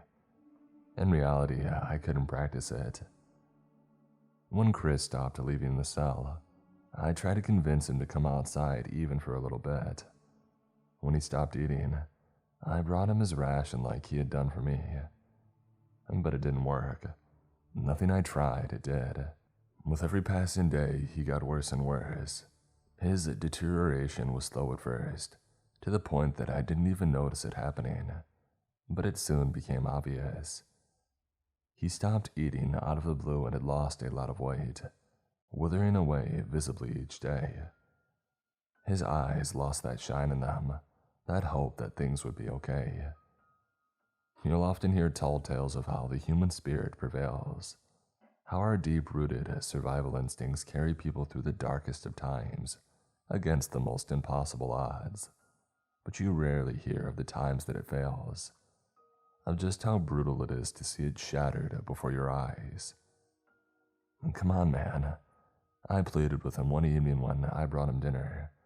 You can't do this to yourself. Why not? He said with melancholy. What's the point? I'm serving a lifetime sentence. It's only a matter of time until they send me to the ground floor as well. We're always just one mistake away from being torn apart by monsters. I sighed, knowing full well that he was right. None of us would make it out if you're alive. We all had long sentences to serve, so it was inevitable. We could survive for years and it wouldn't matter. We had to be lucky each and every time, 1,000,000 times in a row. But the guards only had to be lucky once. And even if we had managed to pull it off, to survive the full length of our sentences, I doubted they would just let us walk away. They would pull some BS to get us caught, to keep the truth from getting out. And for people like Chris who served life sentences, there really was no hope left, no matter how vague and distant. After a while, I just stopped trying. There was no point in it. I couldn't force food down his throat. I somehow managed to hold on myself, though I'm not sure how or why. Maybe the full gravity of the situation hadn't sank in properly yet for me. 1 or 2 more blackout events though, and I was likely to break just like Chris had. But that was a distant prospect. For the time being, my mind was taken up by his worsening condition. Each day, I expected to wake up and find him dead in the bunk below my own. Look at the bright side, Andre said one evening as we ate dinner in the courtyard. It was just the 2 of us at the table. Chris hadn't left the cell in about a month at that point, and Mason had stopped hanging out with us long ago. If he croaks, the bottom bunk is yours. That remark angered me, and I didn't try to hide it. I looked up at him with rage, ready to punch his jaw right off his stupid face. But Andre wasn't fazed, or much less intimidated. We both knew that even if the guards didn't intervene, I had no chance against him in a fight. Don't lose yourself, Jackie boy, he said with that grin again. It's cruel, but it is what it is. You have to hang on to whatever silver linings you're granted in here. Chris will die and so will Mason eventually. They'll bring in other people and those will die as well. I've had about 20 cellmates by now and they're all gone. Do I feel sorry for them? Yeah, sure. But I won't throw my own life away over theirs. Just forget it, I said, dropping the half-eaten burger back on the tray and getting up. Andre didn't say anything else and neither did I. I walked away while I could still keep my cool and avoid causing a scene. After I returned my tray, I planned to go back to the cell and check if Chris had touched his own food. But I froze at the base of the stairs. Screams came from the 3rd floor, followed by the sounds of a struggle. I rushed up and towards it, against the crowd sent into a sudden frenzy as they tried to retreat, recognizing Chris's voice. Up on the 3rd floor, I found 2 guards dragging him out of the cell in handcuffs. Chris screamed and thrashed in their grasp, too weak at that point to put up too much of a fight. "Let me go, I didn't do anything," he pleaded as they carried him towards the stairs. "You can't do this to me, I didn't break the rules. Have some basic human decency and let me die on my own terms." The guards didn't care. They didn't speak as much as a word to him, just kept walking. When they reached me, one of them made eye contact, silently provoking me to try something. But I wouldn't. Torn as my heart was for Chris, I just stepped out of their way, head down and my eyes pinned on my trembling feet. "Please," Chris kept trying to reason with them, but to no avail. He looked back over his shoulder for a final time before they went down the stairs. We made eye contact, and the desperation in his was clear as day. But I really couldn't do anything. At most, I could have rushed in to deliver a surprise punch and break Chris's neck to spare him his fate. But that would have signed my own death sentence. So I watched as they took him away, down to the ground floor and out the main doors. He was sent straight to Block C. And part of me wanted to follow them and confirm that for myself, but I knew better, so I didn't. I returned to our cell instead, finding Mason in his bed, back turned to the room. My heart nearly exploded with rage at the sight. He had ratted Chris out and caused all of this. "You piece of crap," I yelled and rushed him before I realized that I was on the move. Mason didn't expect to be attacked out of the blue, but he didn't fight back either. I stopped myself at the last moment, arms still raised and ready to punch his lights out.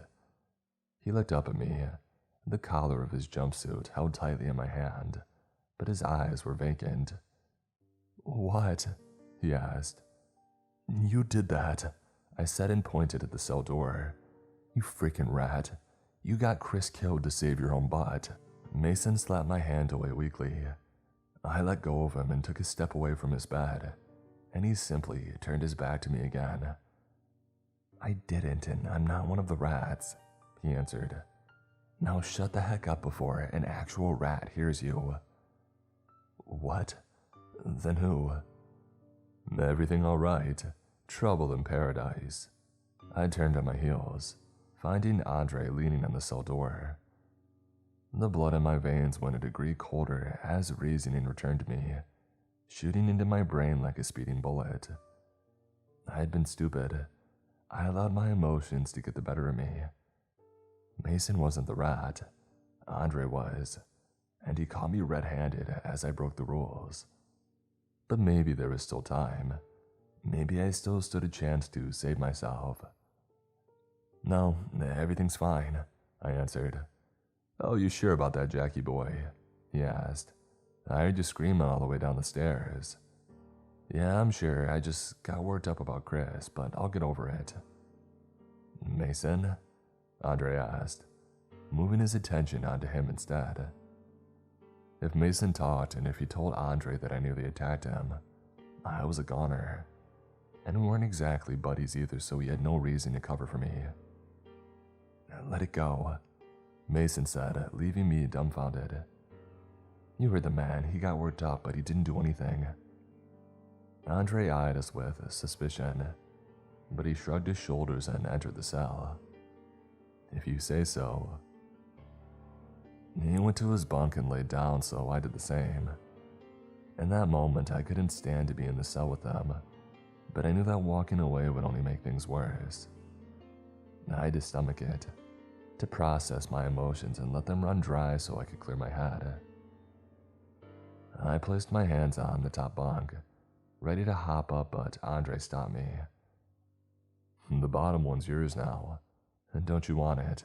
he asked. He was trying to irk me by that point, no doubt about it, to get a first-hand reaction out of me so he could get me freaking killed as well. But I wouldn't give him the satisfaction.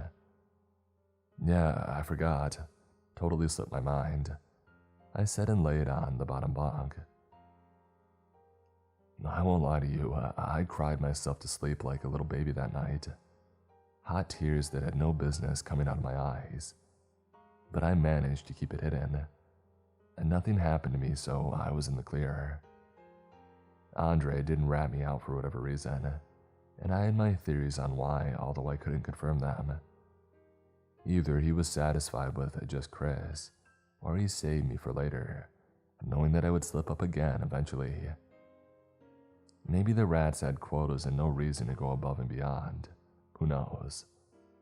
All that I knew for sure were three things. I was safe for the meantime. I couldn't afford to mess up again, and I couldn't rely on anyone anymore. I was on my own. And time kept passing, and I soon found that I had isolated myself as much as everyone else around me. I wasn't a social butterfly before by any means, but I had never been that bad. Most days, the only words coming out of my mouth were the thanks I gave to the cook behind the security glass. Some more inmates came and went to our cell, none lasting very long. I was lucky to get help from Chris when I did, and without the same courtesy extended to them, the new guys had no chance. Repeat offenders fared the worst, tried to tackle this prison like any other, and that just didn't cut it.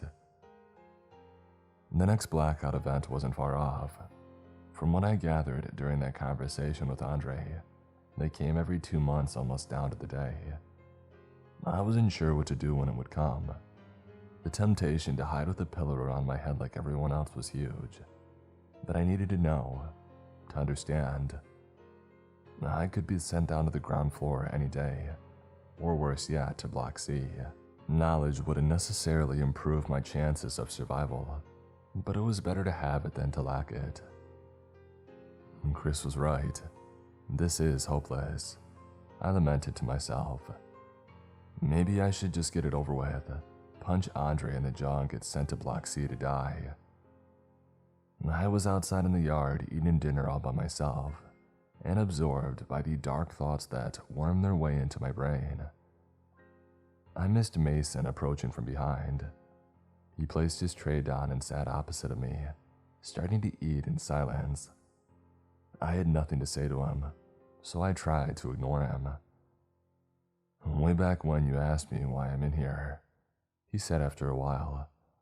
I looked up at him, somewhat surprised. "Yeah, well, I don't really care anymore." "Just hear me out. You're not a rat, so I can trust you." I sighed and spun a hand around in the air, telling him to hurry up. At that point, I really didn't care what he did on the outside to land him in here. It was irrelevant.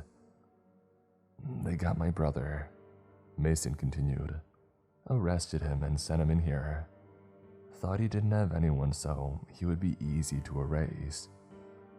And let me guess, he has you." I nearly spat out with a chuckle. "So what? You barged in here to break him out, to rescue him?" "Yeah, actually," Mason answered with no amusement in his voice. "But I can't find him anywhere. He's not in our block, and he isn't in Block B either. I've been watching those guys for a while. They're the ones with the orange jumpsuits." "Well, in that case, it's simple. He was sent to Block C, and you know what that means." "No, Jack, we don't know what that means," Mason contradicted me. "No one comes back, sure, but we don't know what's in there. He could still be alive, and so could Chris." I frowned. "That's where the monsters come from, and they're dead all right." "Do you know for a fact that they're monsters? Have you seen one with your own eyes?" Mason pressed. I wanted to bring up the evidence. Stuff like the banging too heavy to be done by a human, or the fog that accompanied the event. But I guess he anticipated my words. What if they give drugs to the inmates to send them into a frenzy? What if they have fog machines all around the compound? It doesn't have to be supernatural. And why would they do any of that? Mason shrugged his shoulders. "How the heck am I supposed to know? They're messed up in the head. But it's not like they haven't tried dark stuff on humans before. A place like this could be a perfect playground for whatever messed up test they have devised. They being the government, I presumed. or some shadow branch of it. Okay, fine, it's a possibility, I admitted. So what? It doesn't change anything if they're inmates high out of their minds instead of monsters. Why even come to me with this? We're due for another blackout event soon, Mason answered. Any day now and he said, rummaging through his jumpsuit to pull out something. Have the key to our cell. You want to go out during one? That's a death wish, Mason completed. Maybe. On my own, definitely. But not if we work together. I was dumbstruck. Was he for real right now? Andre will rat you out, I said when I regained some composure. That's why I need your help. We can get our answers and get rid of Andre at the same time. It's a win-win. I did a quick check of our surroundings, finding few guards in the towers nearest to us, and the ones that were present weren't paying any attention. With a blackout event inbound, they wouldn't care about us for a few days. Mason had planned this talk out in advance. With or without you, I'm doing it, he said when he noticed that I was indecisive. But think about it. This is your chance to pay Andre back. The guards will just send another rat to our cell, and we'll take him out as well when the time comes. Mason sat and got up from the table to walk away. I didn't follow him. I needed some time to process all that I had heard. The offer was tempting, but I wasn't ready to go through with it. It was all too sudden. I mulled over it until the sunset, getting no closer to making a decision. So I returned to the cell, finding Andre and Mason in their bunks. The latter shot me a questioning look, but I got into my own bunk and turned my back to them. A few more days passed like that, with Mason's plan bouncing around in my head. He didn't pester me about it, just shooting me glances now and again that went unanswered. We didn't know when exactly the next blackout event would hit. We just knew that it would be any day now. And when it finally did come, when the lights went out one evening, I was still unprepared. Andre reacted like last time, bending his pillow around his head. Mason didn't lose any time though. He shot up from his bed and took off towards the cell door. You in or out? He asked in a hushed tone. 100 thoughts raced through my mind of what would happen if we failed, if we got caught by the guards, or worse yet, by whatever the heck would come out of Block C. But on the other hand, I wouldn't last forever anyway. I'm in, I said and got up to join Mason by the door. He pulled out the key but didn't get to unlock it. What are you two up to? Andre asked. Keep him busy for a bit, Mason instructed. Andre didn't hesitate. It didn't take him long to put two and two together. He jumped out of the bed and rushed us, barging in like a bull. I spread my feet and tensed my body trying to catch him, but fat chance. He pushed me back like nothing, slamming me into Mason and the door. Something clattered on the floor as Andre took a step back and we slid down against the bars. Mason had dropped the key. What the heck are you two doing? Andre screamed. Oh man, screw me. Mason complained and pushed me away. Andre pinned his gaze on me, walking over me as I squirmed on the floor. Nothing got broken, or at least I didn't think so, but I still hurt all over. I spotted the key though, so I went to take it, but Andre had expected as much. He kicked the thing out of my hand and further into the cell. You trying to get us killed, is that it? He asked. As he grabbed onto Mason's collar and got ready to lift him off the floor, I took my chance. I swiped Andre's legs and dashed away on all fours as he came crashing down like a sack of bricks, on top of Mason, of course. They let out curses, but Mason caught on, both figuratively and literally. He latched his arms around Andre's neck and kicked his legs out from under him when he tried to get up, keeping him pinned down. Get the key. On it. I rushed over to the key and grabbed it off the floor, hearing the sounds of Andre punching Mason behind me.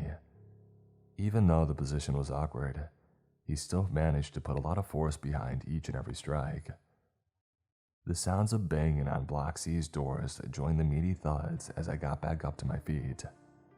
"Let go!" Andre screamed in Mason's ear.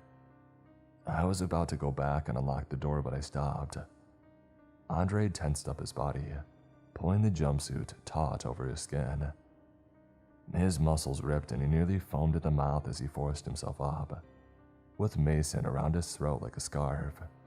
The dude was a monster himself. "Give me that," he demanded, walking towards me slowly as he tried to pry Mason off. When it didn't work, he grabbed a fistful of Mason's hair and turned his head. Andre pulled back, tensing his neck, and headbutted Mason so hard that he broke his nose. But Mason still held on. "Unlock the door," he stuttered. Andre headbutted him again and again until Mason's arms went limp. His face was a bloody mess, and when Andre pushed him away, he crumpled to the floor like a rag doll. "Come on, Jackie boy, don't be stupid," Andre said, wiping Mason's blood off his own forehead with his sleeve. "Give me that and I promise that nothing will happen to you. We can put this behind us, blame it on Mason going stir crazy, and we'll go on living." "Like I'd believe that," I shot back, although I trembled in my jumpsuit. "Hey, I didn't rat you out before, did I?" he pointed out, taking a step towards me. "And anyway, if I wanted that back, I could have taken it already. You can't stop me either way. I'm being generous here." I was trying to come up with another idea, anything to get me out of that pinch. I could give in, side with Andre and betray Mason, but for how long would that ensure my safety, if at all?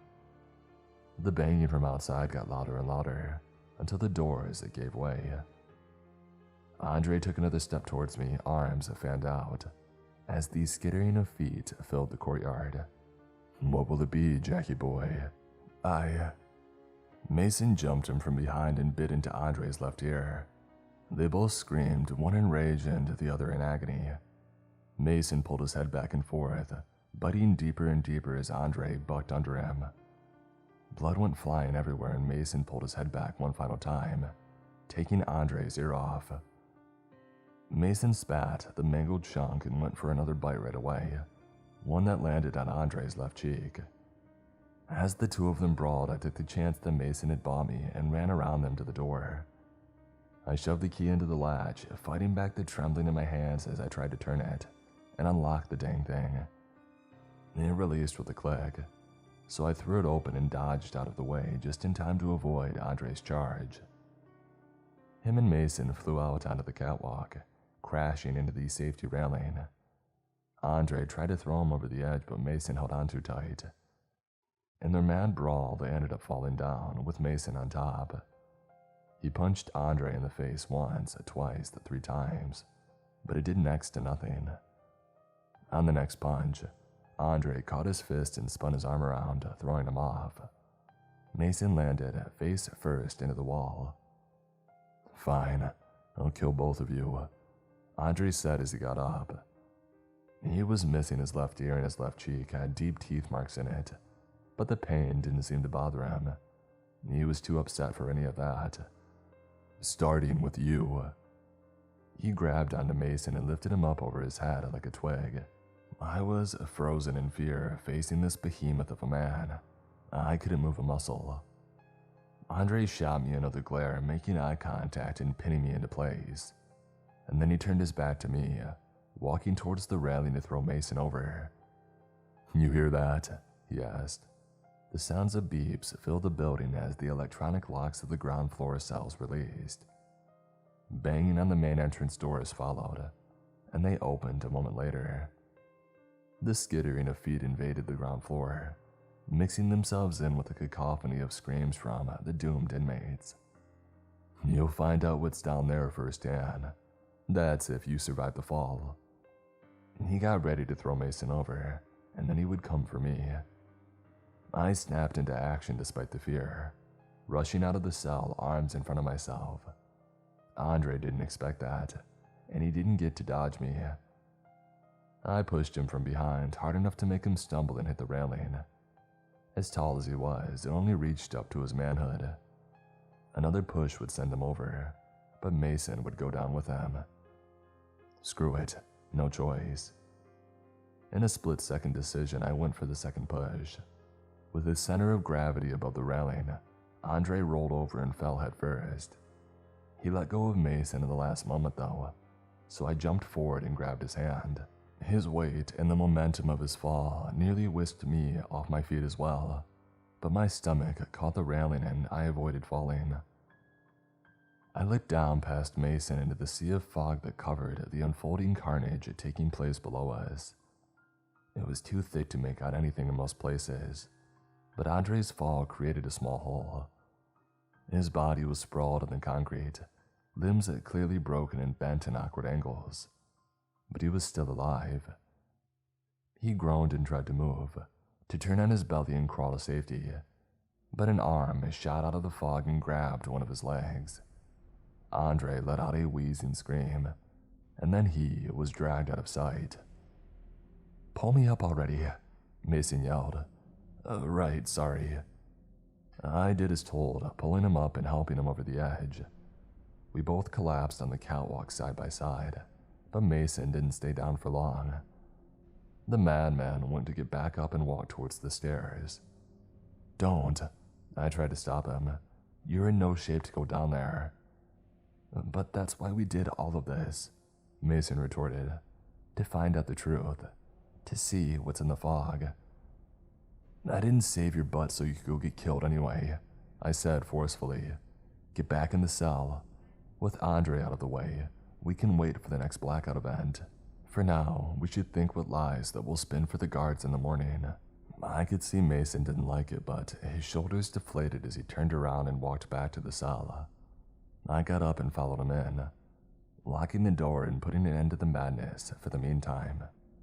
Come morning, Andre's body was nowhere in sight, predictably enough. He was dragged off to God knows where like everyone else. Mason and I did our best to get rid of any evidence, throwing Andre's severed ear to the ground floor through the bars of the cell, but we couldn't do anything about the blood or about our injuries. Mine was masked by the jumpsuit. Long stripes of skin turned purple as they bruised, but Mason's face was in shambles. And we had rehearsed some stuff to tell the guards, even though we both expected it to be useless in the end. No way they would take our side over their precious rats. "I don't care either way," Mason admitted. "I want to get to Block C." "Then why not attack someone?" I asked. "And why get me involved as well?" "Because I would have preferred not to be dragged there in handcuffs," Mason answered. "To get the chance to gather some intel and sneak over during another blackout event. But if we get sent to the ground floor, I can still make it work." That was our most likely fate. We didn't know yet how many had perished last night, but some were bound to. The guards would need replacements, so for a few days, no one would be sent to Block C. All rule breakers would go straight to the ground floor, no matter the offense. It wasn't a deal, but at least it would buy us some time. With that in mind, we made our way down when the guards had entered the block. As soon as they had caught sight of Mason's face, one pointed at us and the other one took off. We expected him to grab us right then and there, but instead he rushed past as the first guard waved us over. "What happened to your face?" he asked Mason when we got close. "Our cellmate attacked us last night." Mason lied like we had agreed. The guard raised a finger and stopped him. We waited in silence until the other one returned, and they talked between each other for about half a minute at most. Hushed whispers that we couldn't hear, and when they were done, they escorted us out of Block A with rifles at our back. We were split up and I was taken to an interrogation room. I won't go into details, they're not really important, but suffice it to say they were brutal. They had no qualms with doing what they had to do, as they asked these same questions 100 times over. But I stuck to the story that Mason and I had rehearsed. I refused to crack. In the end, though, it didn't matter. After every inch of my body was hurting, I was taken back into Block A to one of the ground floor cells. They shoved me in and locked it behind me as the existential crisis finally sank in. This wouldn't be good. About half an hour later or so, I saw Mason as well. I didn't hold out hope that he would be my cellmate. Ground floor was solitary, but I hoped he would be near enough to me so that we could talk.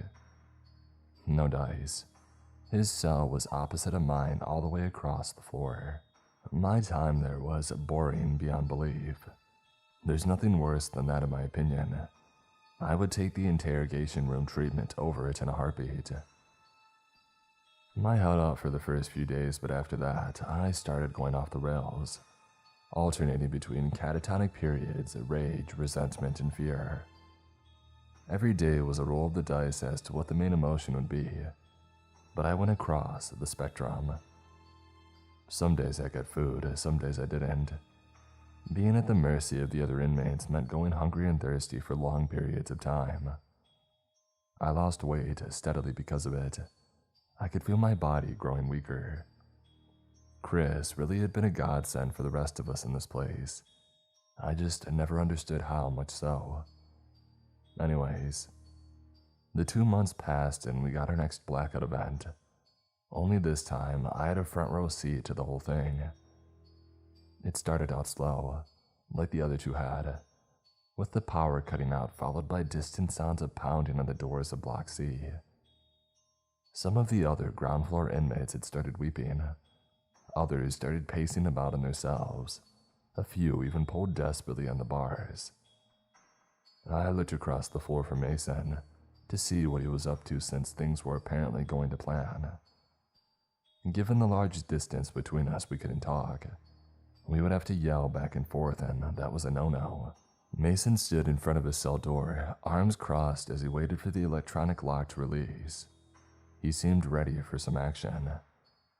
When he noticed me staring, he pointed at the main entrance with a finger, a clear signal for me to meet him there. So I started thinking of ways to accomplish that. The pounding grew faster and louder, and the signature mist the event brought seeped into our building under the door. Block C's doors finally gave way just as these stairs to the upper floor started lifting off the ground, isolating us down there. A myriad of emotions washed through me all at once, most of them drowned out by the overwhelming fear. We stood a chance, Mason and I. Other inmates proved that you could survive, but we didn't know how they did it, so the chance was slim. The skittering outside got nearer, filling me with adrenaline, and the mist already reached at waist level. I took one final look at Mason, then at the main entrance, and readied myself. The lock to my cell beeped a couple of times and the door opened on its own. Banging started on our main entrance door, and the mist reached all the way up to my neck, so I didn't waste any time. As soon as I could leave the cell, I did so, dashing out and following the wall to my right. Gunning it through the middle of the room would have been a death wish. I either would have missed the main entrance or ran into whatever came through it. This way, I had a solid point of contact, something to keep me on track and keep me steady. On my way, I passed the other cells and tried to peer inside, but I couldn't see Jack. The mist reached over my head at that point, so I couldn't make out my own hand if I reached out my arm. But I heard the other inmates, loud and clear as they cowered and cried out in fear. Nothing that I could do about it though. I wasn't even sure if I could save myself. I made it to the main entrance before the door opened, so I squatted down next to it and waited with bated breath, not making as much as a peep since I figured sound was the only way for them to find us. Visibility was too low, and any smells would get dampened by the mist as well. But without sound, I had no chance of finding Mason either. The things banged on the entrance a few more times and the flimsy lock broke. The doors flew wide open, crashing against the walls, and I heard the tide of feet rushing inside right beside me. I couldn't see them though, only vague shapes that looked inhuman. Distorted shapes, some bulky, some spindly, some low to the ground. They were monsters, all right. Keeping the layout of the ground floor in mind like a map, I tried to guess what was going on based on what I could hear. The monsters rushed the cells first, getting to all of those who hadn't been brave enough to leave and setting off things. Screams erupted all around, making it hard to discern anything else. But I had my first big clue. Leave the cell ASAP. After that, the monsters ran around at random through the mist as they tried to hunt down everyone else. They leapt ahead. They crashed into the walls. One even hit a steel beam only a few feet away from me. That was my second clue. Keep quiet and keep to the walls. Once in a while, when one of them found and killed someone, they would drag them out of the building. Most of the time they were dead, but I heard some still crying and weeping in the grasp of the creatures. Mason hadn't reached me yet though, so I suspected the worst. That he got caught on the way, but I had no way to tell. All I could do was wait and pray that I would survive. The minutes passed slowly, and I didn't budge from my spot. The screams died down one by one and the monsters steadily left, until there were only a few of them around. I thought that was it. I had made it. So I resolved to look for signs of what had happened to Mason before I would return to my cell. Even the mist had started to settle and dissipate, so I was sure that I was in the clear. And then another monster passed by, and the inmate it carried let out a grumbled groan. "Mason," I asked out loud. "Help." The monster paused. I could vaguely see their shapes halfway out the door, so I rushed over. The creature let out a high-pitched yelp and took off, dragging Mason along on his back. We left the building and ran through the courtyard as the mist had lifted more and more. The details were still obscured, but I could make out the overall picture. It looked like a human bent out of shape, pulled and stretched into a crocodilian body plan, except it ran backwards, keeping a hold on Mason and its eyes on me. "Let go of him," I yelled and sped up. My body wasn't happy about that. The muscular atrophy and prolonged starvation took their toll on me, but I had to push myself and save Mason, or else I would be on my own. I couldn't catch up to them, but running blindly as it did, it was only a matter of time until the creature tripped on something. Before it had regained its bearings, I was on top of it. I jumped up and landed on its flat, deformed spine, kicking the back of its head. My toes hurt through the thin shoes, and it felt like I struck a slab of concrete.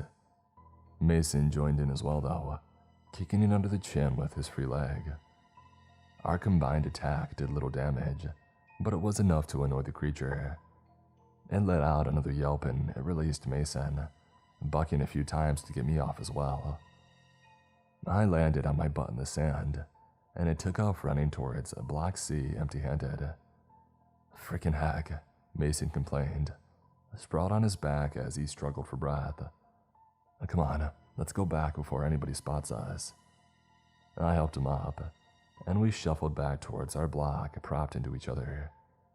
Mason had some nasty cuts and large bruises, but nothing life-threatening as far as I could tell. He assured me that he would tear his jumpsuit to shreds and use it as bandages to stop the bleeding so he would be fine. "What now?" I asked him when we got back inside.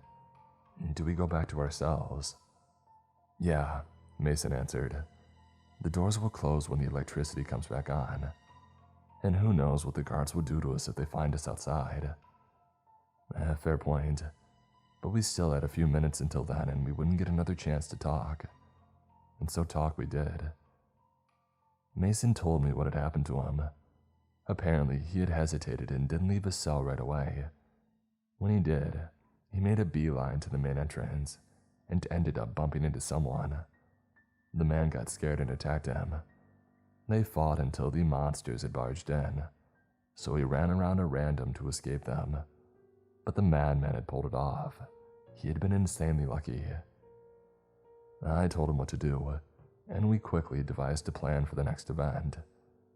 We would do the same thing that I had done, meet up and rush out into the courtyard the moment the monsters were all inside. Some stragglers were bound to linger outside, but the majority of them would be drawn to the ground floor by the screaming. Once in the clear, we would make a break for Block C and find out the truth. With our plan made, we returned to our cells. The electricity came back a little while later and the doors closed on their own, trapping us once again. I didn't know what to expect, but the guys from Block B rushing in with rifles and their orange jumpsuits wasn't it. They did a quick sweep of the ground floor, finding a single man with broken legs crawling around. So they took him out without hesitation. "All clear," one of them declared. After that they left, not speaking a single word to the rest of us who had survived.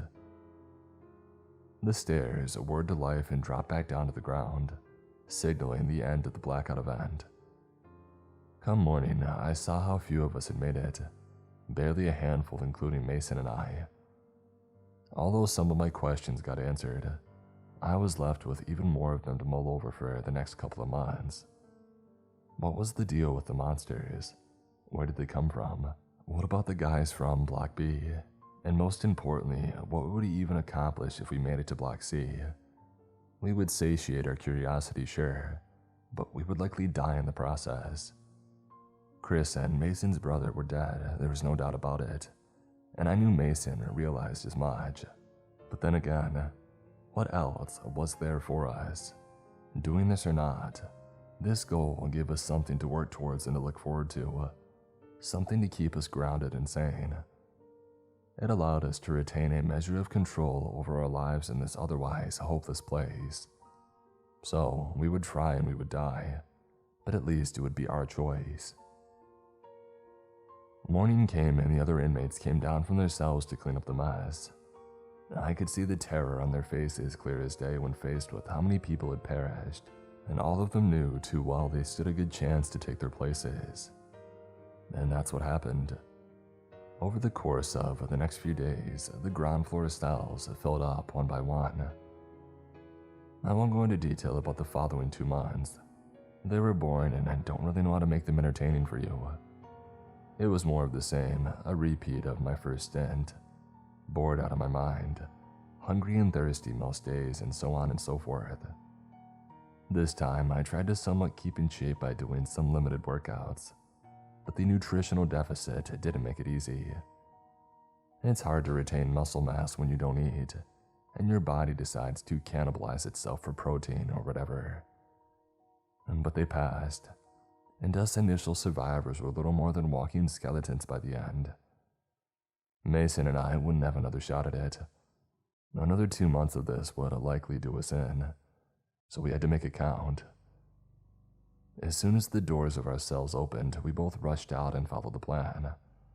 Keep quiet to avoid being found, keep to the walls to avoid getting lost, and reach the main entrance to meet up. I lost sight of him well before that.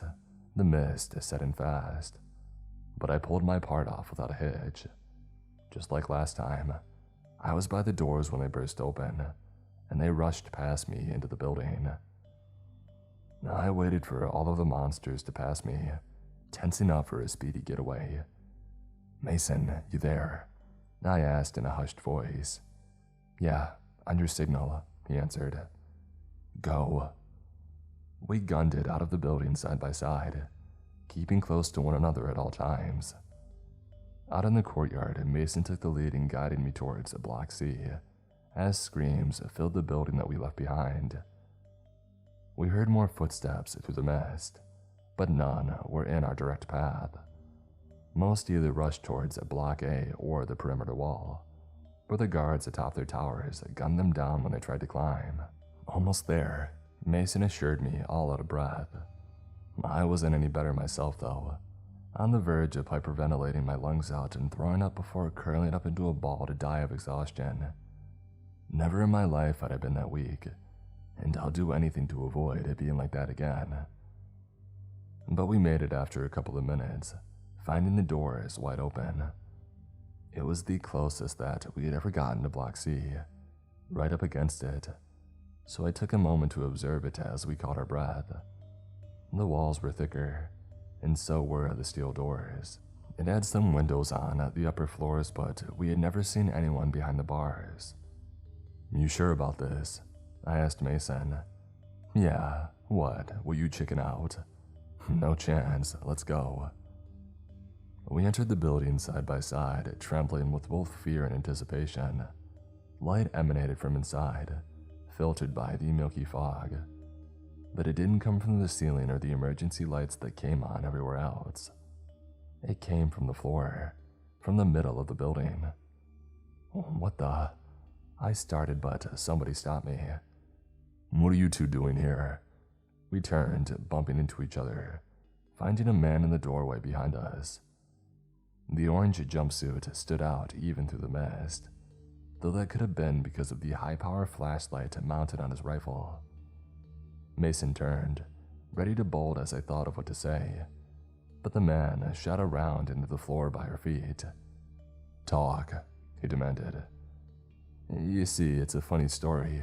We got lost, I said without missing a beat. Uh-huh, the man said, though he didn't sound convinced. You got lost and somehow made it all the way out here. That is funny, I'll give you that. Now tell me the truth before I put a cap in you. We want to see what's in here, Mason answered. To not die ignorant. Why stop us? I couldn't see the man's face clearly, what with all of the mist and the blinding light pointed right in our faces. But even so, I was sure that he smiled, a grin at us. You two have guts, I like that. Tell you what, return to yourselves and no one has to die here tonight. Oh, come on, Mason pleaded. We'll die anyway, at least. I can't, the man answered. Now come, those things are bound to return with fresh kills at any moment now. We looked at each other, both completely blown away by the turn of events. What now? Trying to make a break for it despite the warning. Get shot in the back. We were both ready to die, but not like this. Not without reaching our goal.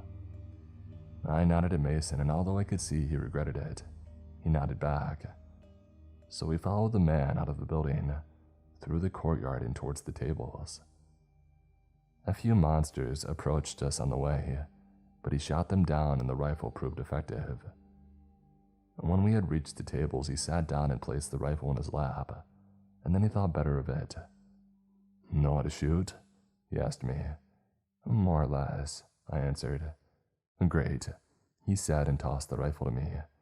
Keep watch for a bit, would you? He was awfully unfazed and trusting. What if I decided to shoot him instead? Not that I would. I was too curious to see where this was going, but still. He pulled out a pack of cigarettes and a lighter, lit one up and drew in a lungful of smoke that got lost in the mist. You guys smokers, you want one? Mason turned him down and I nearly did so myself. It had been a long time since I had last had a smoke. The nicotine cleared out my system so it would make me dizzy as all heck. Plus my state wouldn't help that. But screw it, take any silver linings you're granted in here, right? Right, I accepted his offer, so he lit up a cigarette for me as well, then handed it over. What do you want with us? Mason asked after a long moment of silence. You clearly don't want to kill us or turn us in. Clearly, the man said. Truth is, I like you two idiots. It takes balls to try something like this. So, I have an offer. But hey, first things first, introductions. Jack. Mason. My name's Theodore, but you can call me Theo for short. Nice to meet you, Jack and Mason. I wasn't sure what to make of Theo. The guy was strange from the get-go. Over the top in his mannerisms, over the top in every word that he spoke. Every line sounded fake somehow, fabricated and rehearsed, like he was trying to put up a front, which, granted, wasn't the strangest thing to ever happen to me by a long shot, but it didn't make for a good first impression. You two survived the previous blackout event, correct? He asked. Yeah. Great. Balls and potential. This is exciting. What do you want? Mason repeated, sounding upset by that point. Straight to the point, huh? Well, fine. Theo said with a sigh, adding killjoy under his breath. I want to refer the two of you for Block B, if you're up for it. Take it from me, it's by far the best place to be in this crap hole. For the second time that night, we were both utterly floored, left speechless. Theo just laughed at our reaction. What, not interested? You won't make it for long back there. You'll die by the next blackout event. Monster Tier 6, by the way. I turned and shot blindly into the fog, hearing the thump of bullets hitting a mass. The monster let out a screech and scurried away. I didn't say that, I retorted, dizzy from the rush of nicotine and the adrenaline the recoil had sent flooding into my veins. I'm down for it, count me in. Jack, Mason said forcefully, elbowing my ribs. What? Think about it for even a second. We have no other choice here. Mason sighed deeply, but he didn't say anything else. He knew that I was right.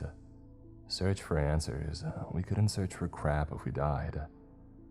Fine, I'm in too. Great, Theo said and clapped his hands together. He got up from the seat and approached me. Can I have that back, please? Sure, I said, handing him back his rifle. So what now? Do we follow you back to Block B or? Not yet, Theo said. The gears around here turn slowly. It'll take some time. Go back to your cells for the meantime. But, look, it's not a promise, okay? Just a chance, Theo said bluntly. But it sure as heck beats your other options. Neither one of us liked that, but we resigned ourselves to our choice.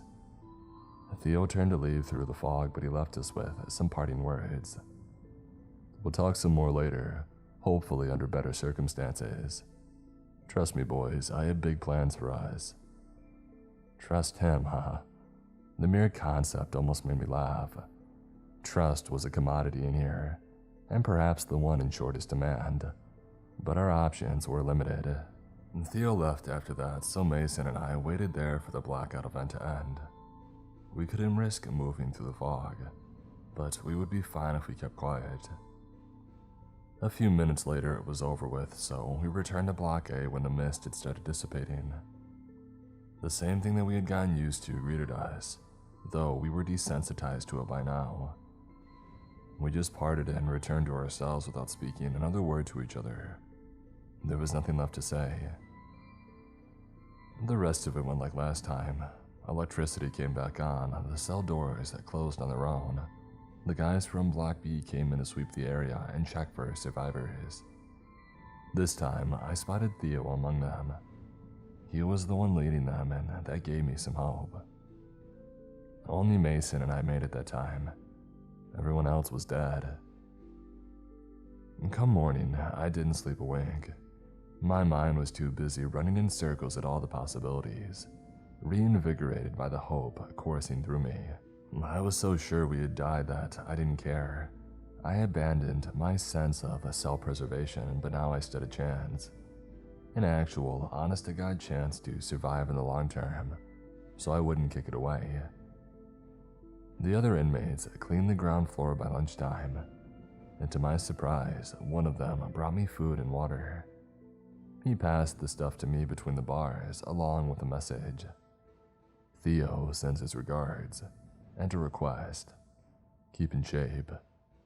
Tell him I'll do my best. The guy was a rat, I was sure of it, but hey, I had food so I wouldn't complain. He gave Mason some too, probably along with the same message. From that day forward, we didn't go hungry anymore. Theo's rat brought us breakfast, lunch, and dinner. And let me tell you this, you all might take it for granted, but you've got no idea how big of a positive impact having a full belly has on your mental health. We were still neck deep in it, don't get me wrong, but regaining some of the privileges that we lost was amazing, and nearly brought me to tears. It might sound dark, and in all fairness it was, but it's the truth. I recovered slowly, but I didn't take it easy for long. After a week or two to allow my body to bounce back, I started training the best I could. Push-ups, sit-ups, jumping jacks, anything and everything to keep in shape like Theo demanded. Across the floor, I could see Mason doing the same. And time passed like that, and soon enough, another month had gone by. One day, when the rat came with her food, I stopped him for chatter. "Any word from Theo?" I asked. "He told me to tell you this in case you start asking questions. Have some patience, the gears turn slowly." "Got it." More time passed and we soon neared the next blackout event. I had patience, not like I had a choice, but I was starting to get worried. Would Theo get it done before it hit? Would we have to survive another one? Did it even matter though? We pulled it off twice, so I was confident that we could do it again, now that we knew what we were doing. But still, luck played a huge part in it, and ours could run out at any moment. At the 2-month mark, the rat returned with a final message. One more time to convince the higher-ups. Well, screw me. He carried the same message to Mason, and even from so far away, I could see him flinch in anger and frustration. But it couldn't be helped. We signed ourselves up, so now we had to face the music and hope for the best. A few days later, that's precisely what we ended up doing. The blackout event came, so we sprung into action. We rushed out of the cells, followed the walls, and met up near the main entrance. My plan was to take our chances in the yard, so we waited for the monsters to come in. As soon as the last one had passed us and we didn't hear any others, we took off. But this time, we had a nasty surprise. Theo and 2 other orange jumpsuits waited there, rifles pointed at us. Was this a betrayal? Why? Sorry boys, you'll have to weather the storm in there this time. Theo let us know. Out here it's too easy. Mason grumbled, but Theo interrupted him. He let out a shot with the rifle into the ceiling. Predictably enough, that sent all of the monsters in a frenzy and coming our way. Mason tensed up and raised his fist, but I kept a level head. We had to move real quick. We couldn't waste time arguing, so I grabbed his arm and pulled him away. Behind us, Theo and his pals closed the door and locked it again, trapping us in there. We had to get higher up to find safety. The ground floor was a literal killing floor and we couldn't last long in it. Luckily, we got somewhat back into shape, so it should have been doable. When we reached the catwalk, get on my shoulder and grab on. I'll climb up on you and then pull you up as well. I shared my plan with Mason. Let's go, he agreed.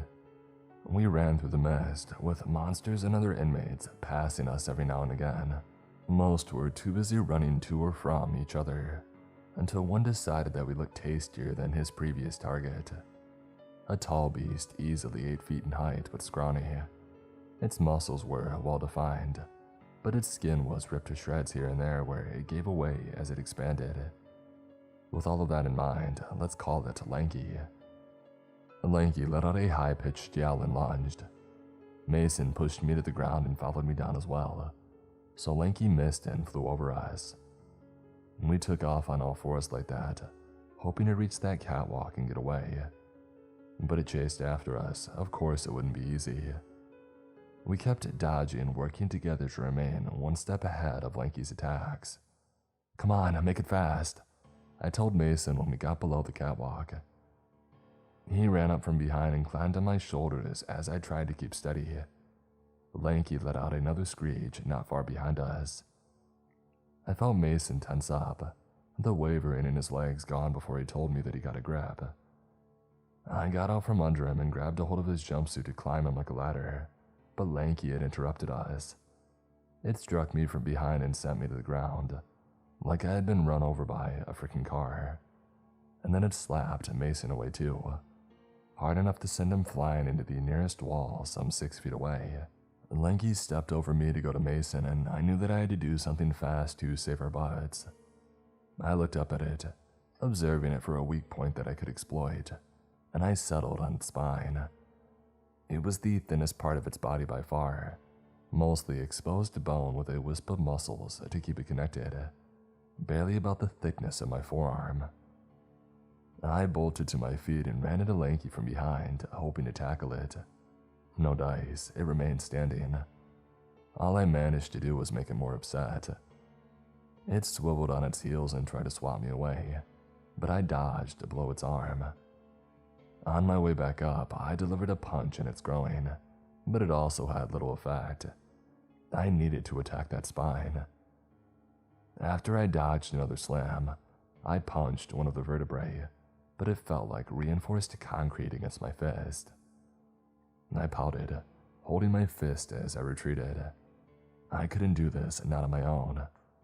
There is a reason why so many people died to these things. They were tough, perhaps impossible to take down empty-handed. "Mason, on it," Mason answered from somewhere within the fog. I kept Lanky busy for a few more moments. It didn't manage to land a blow on me, only glancing my jumpsuit, but even that was enough. It ripped through the material and reached the skin beneath, leaving behind long, shallow gashes. One of those across my abdomen, and I'd be picking up my insides off the ground. "Mason," I cried out again. "Do it." Mason rolled over and got on all fours behind Lanky. I dodged another swipe and went in, pushing into it and using the momentum of its attack in my favor.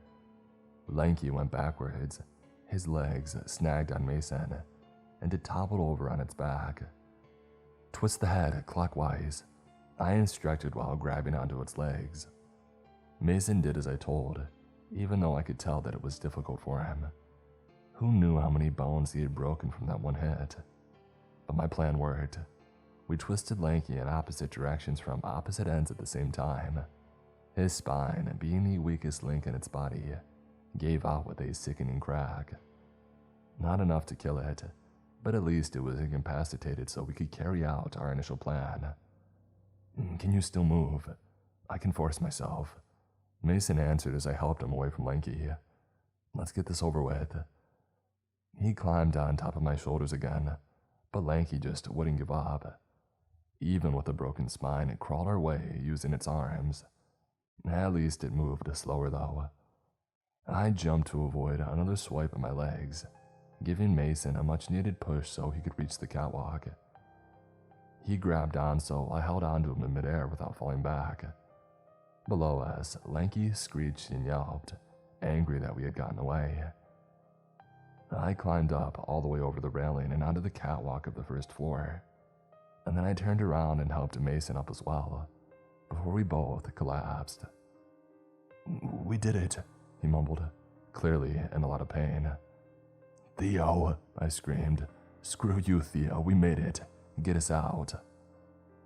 The main entrance was thrown wide open, so we waited for the blackout event to end and for the mist to dissipate. I took that time to check on Mason, finding a huge bruise on his abdomen, where Lanky's fist had made contact, and an equally big one on his back where he had collided with the wall. No broken bones as far as I could tell, but it would still hurt like crazy for a while. When it was finally over with and the stairs had dropped back down, Theo rushed into the building with his team. Mason and I walked downstairs to meet them, with me propping him up. "Hey, phenomenal job," Theo said with a grin, putting his rifle aside to give us a slow clap. "I didn't expect you two to survive that. Color me impressed." I had a whole assortment of colorful words to lay down on him, but I abstained. Couldn't risk upsetting him. Not when we were out of ourselves and at his mercy.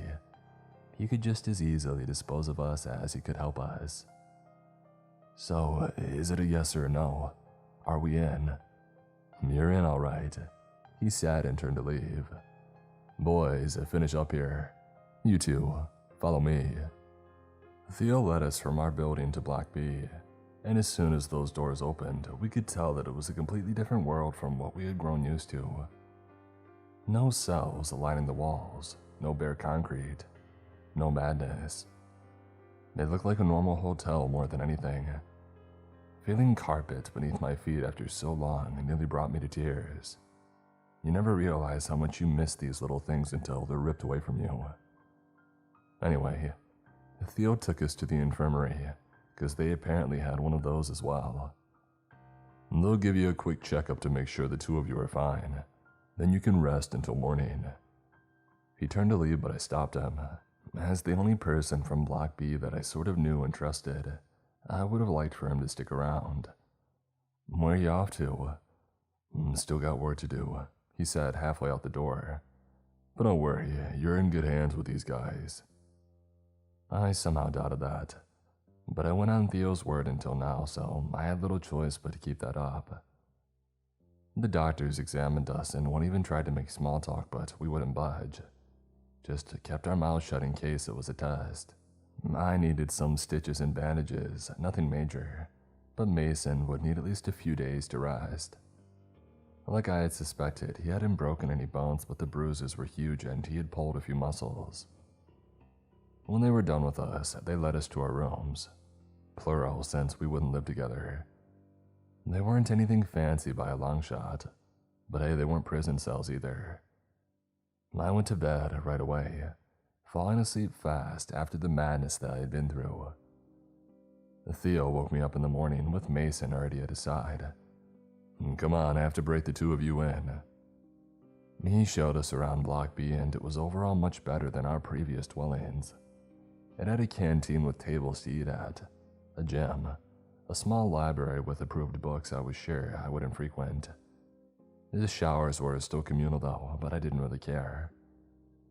After he got us new orange jumpsuits, Theo led us to said showers to clean up. "I'll join you. Last night was a doozy and I sweated like a hog." All three of us got stark naked and entered. No one else was there and we had the whole place to ourselves. So I went to find a shower a little distance away from the two of them, but Theo stopped me with a hand on my shoulder. He didn't say anything, but by the look in his eyes, I knew he meant business, so I followed. He picked out 3 showers all the way in the back of the room and turned them on full blast. "We have to make this quick. They monitor how much time we spend in here," Theo said all of a sudden. "Keep your voices down. Block B is bugged completely, but the shower room isn't. Too much moisture. Closest bug is at the door." "You said you had plans for us, so fill us in," Mason demanded. He was still wobbly on his feet, and the bruises looked much worse now that some time had passed. "You two said you want to get into Block C and find out the truth," Theo pointed out. "Well, I know the truth and it sucks. We have to stop it, but I need help and I can't do it on my own. That's where you two come in." "So tell us then," I said. "No time, you'll see." "And what would you need from us?" Mason asked. "For the meantime, survive. Keep your head down, so I'm trying to dig up some info, but it's not easy." We looked at each other contemplating this new wrench thrown into our plans. It was too little information to go off of, but once again I felt like I had no choice but to face the music. Theo had picked us specifically for this, and although he didn't share his plans yet, the mere fact that he had any in the first place could be enough to screw him over if we ratted him out. If we didn't accept his terms, if we didn't play along, we were liabilities to him, and in here, liabilities weren't tolerated. "Fine," I said and turned to Mason. He didn't say anything. "Dude, I only want to find one thing out," he told us. "Is my brother still alive?" Theo's somewhat relaxed expression up to that point turned somber. "He's been sent to Block C." "I think so. I haven't seen him in either A or B." I hate to break this to you, but..." Theo didn't finish his sentence. Didn't need to. Mason slammed his fist into the wall and started sobbing, slipping slowly against it to his knees.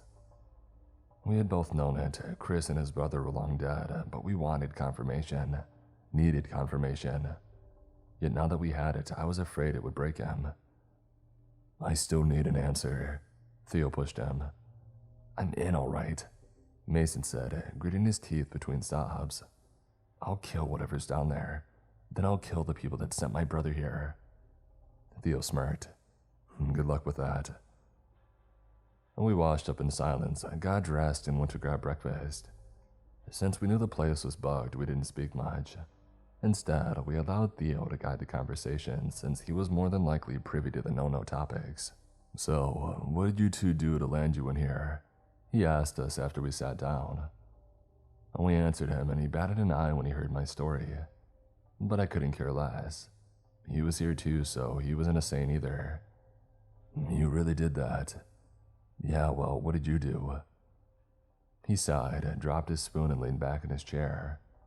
One of his knees bumped the table hard enough to rock it, and I heard something cracking beneath it. I used to be a pastor, a man of faith, had quite the congregation, loyal people ready to follow me to the end. We left the town that we had all grown up in and started our own, away from civilization. I was sure that it was about to collapse any day now. And let me guess, you turned it into Waco 2.0 before the feds busted you. My remark had upset Theo, but he continued.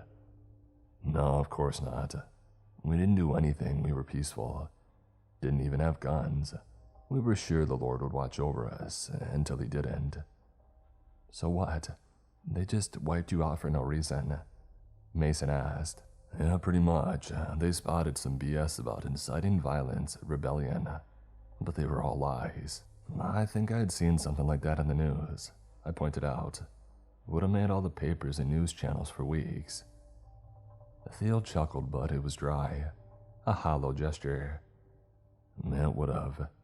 If anyone was left alive by the end to say something about it. We were only a few dozen families, deep enough in the wilderness that no one even knew where to find us. We wanted to ask him more questions, but he didn't entertain us any further. He got up from the table, took his tray, and turned to leave. I used to be a man of faith, but after all that and after I got in here, after I saw what lurks in Block C, I couldn't. The only God is the thing down there, and it wants us all dead. Well, that's ominous, Mason blurted. You'll see for yourselves when the time comes. He left us after that, and I'll admit, he really made me doubt our plan. Who the heck just drops those kind of bombshells on others so casually? We were up against a god. I hated to be that guy, but I started thinking that maybe whoever ran the show was right. That maybe keeping it contained out here away from everyone and everything was the right call. If the freaking US Army couldn't kill it, what could us three stooges do besides making it worse? But I kept my mouth shut, of course. Didn't say a word to anyone about my doubts. If things went south, I could always jump ship and side with whoever I thought was right. It took Mason and I a while to get used to this new lifestyle. All of a sudden, we had a lot more options and freedom at our disposal, but we didn't know what to do with it anymore. I took after the others, hitting the gym most days to get in shape for what awaited us. Mason did the same, and to my surprise, he frequented the library as well. My best guess is that escapism helped him. There was one thing that didn't change, however. The wait, the anticipation. Living in 2-month intervals between events. We hadn't talked much to Theo by the time the next one hit. Only enough to know what roles we were supposed to play. Apparently, we wouldn't be getting any guns just yet. For the meantime, we were on cleaning duty. Theo and his guys would go out first when the events ended, finding and picking up any stragglers. Then they would escort us around to tidy up the mess and take care of the bodies. We passed a few events like that, 3 or 4 I think. And I'm sorry I just skipped through such a long portion of time, but literally nothing interesting happened. Well, nothing more interesting than what came before anyway. It was boring grunt work. Rake the sand in the yard to cover the blood, carry the bodies of downed creatures to hatch in Block C's side, and whatever else Theo had asked of us. Life wasn't the best by a long shot, but it sure as heck beat how we had it in Block A. It was decent and I could get used to it. My best guess was that we were waiting for some of Theo's men to die in order to take their place on his team. They were the only ones with guns, but they could only take them during events. That chance arose during the 5th event that we had as part of Block B. It started out normal like all the others. Theo brought us out after his team checked everywhere and made sure that it was clear. Blocks A and C were locked back up, and we had a few dead monsters to take care of in the yard. A couple by the walls and some more scattered about. The standard procedure was to chop them up into manageable pieces with handsaws, since the hatch that we dropped them down into wasn't large enough to fit a man. 2 or 3 of us would work on a single monster, but it could be fewer if there were a lot of them. Mason and I tended to team up for that. We had understandably grown close even if you couldn't tell at first glance, so we did this time as well. He got to work on the legs, leaving me with the arms and head if the creature had one, which this one didn't. It was a roundish torso with a gaping mouth filled with broken ribs that looked like teeth. When we got into position, Mason struck his saw into one of its knees and the thing shuddered. Again, something that happened from time to time. They would play dead to fool us.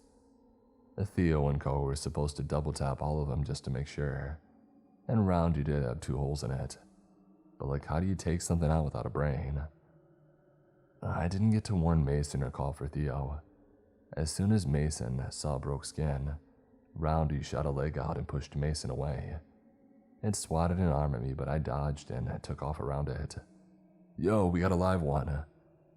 2 of Theo's men escorted us to keep us safe, and they lingered close by, smoking and chatting. Roundy took off towards them, but my warning caused them to turn and see it. One dropped his cigarette from his lips and froze. The other one brought up his rifle and let loose a few bullets. They hit Roundy and went right through it, but failed to take it down. The guy kept shooting while his pal turned tail and ran. Roundy reached him in an instant, clamping his fake mouth around his torso.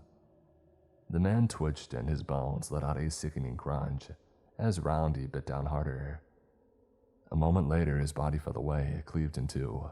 Roundy raised its face, its fake torso mouth up in the air, bucking back and forth as if struggling to swallow. I reached to Mason and checked on him. Hey, you good? Yeah, it only pushed me away.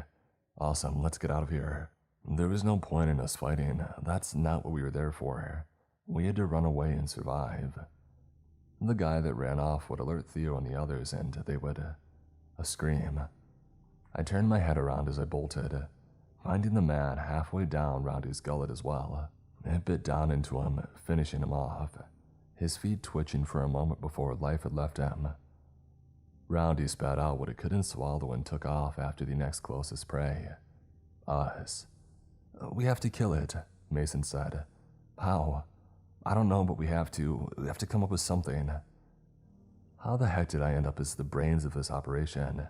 And more importantly, what the heck could we even do? Those 2 guys had rifles and it did them little good. We only had bone saws for Pete's sake. I lifted mine as I ran, looking at these small, sharp teeth lining it. That's it. Cut the limbs. What? Cut the limbs, I repeated. You're crazy. Well, if you have a better idea, let me hear it. Mason shot me a glance and stopped arguing.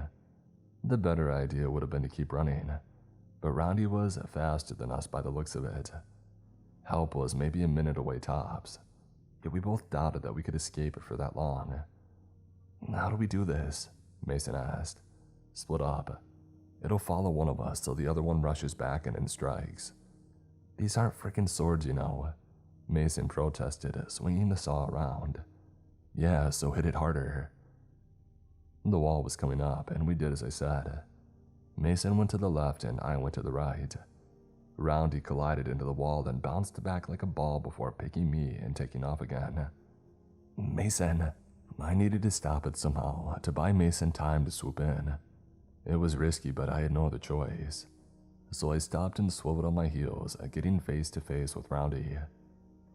It opened its mouth, wide enough for me to see the top of its head that it had just swallowed and jumped. I dashed away as well, getting low to the ground and tackling its legs. Roundy collapsed next to me and thrashed around, still trying to get its teeth into me. Legs, I screamed. Mason jumped and struck with the saw on his way down. It got Roundy in the pit of the knee, tearing through skin and cartilage before stopping at bone. Mason let go of the saw and stomped on it with his boots, driving it in further. Run, he yelled, leaving the saw behind. Roundy was getting back up, so it wasn't a bad idea, but I saw an opportunity and decided to seize it.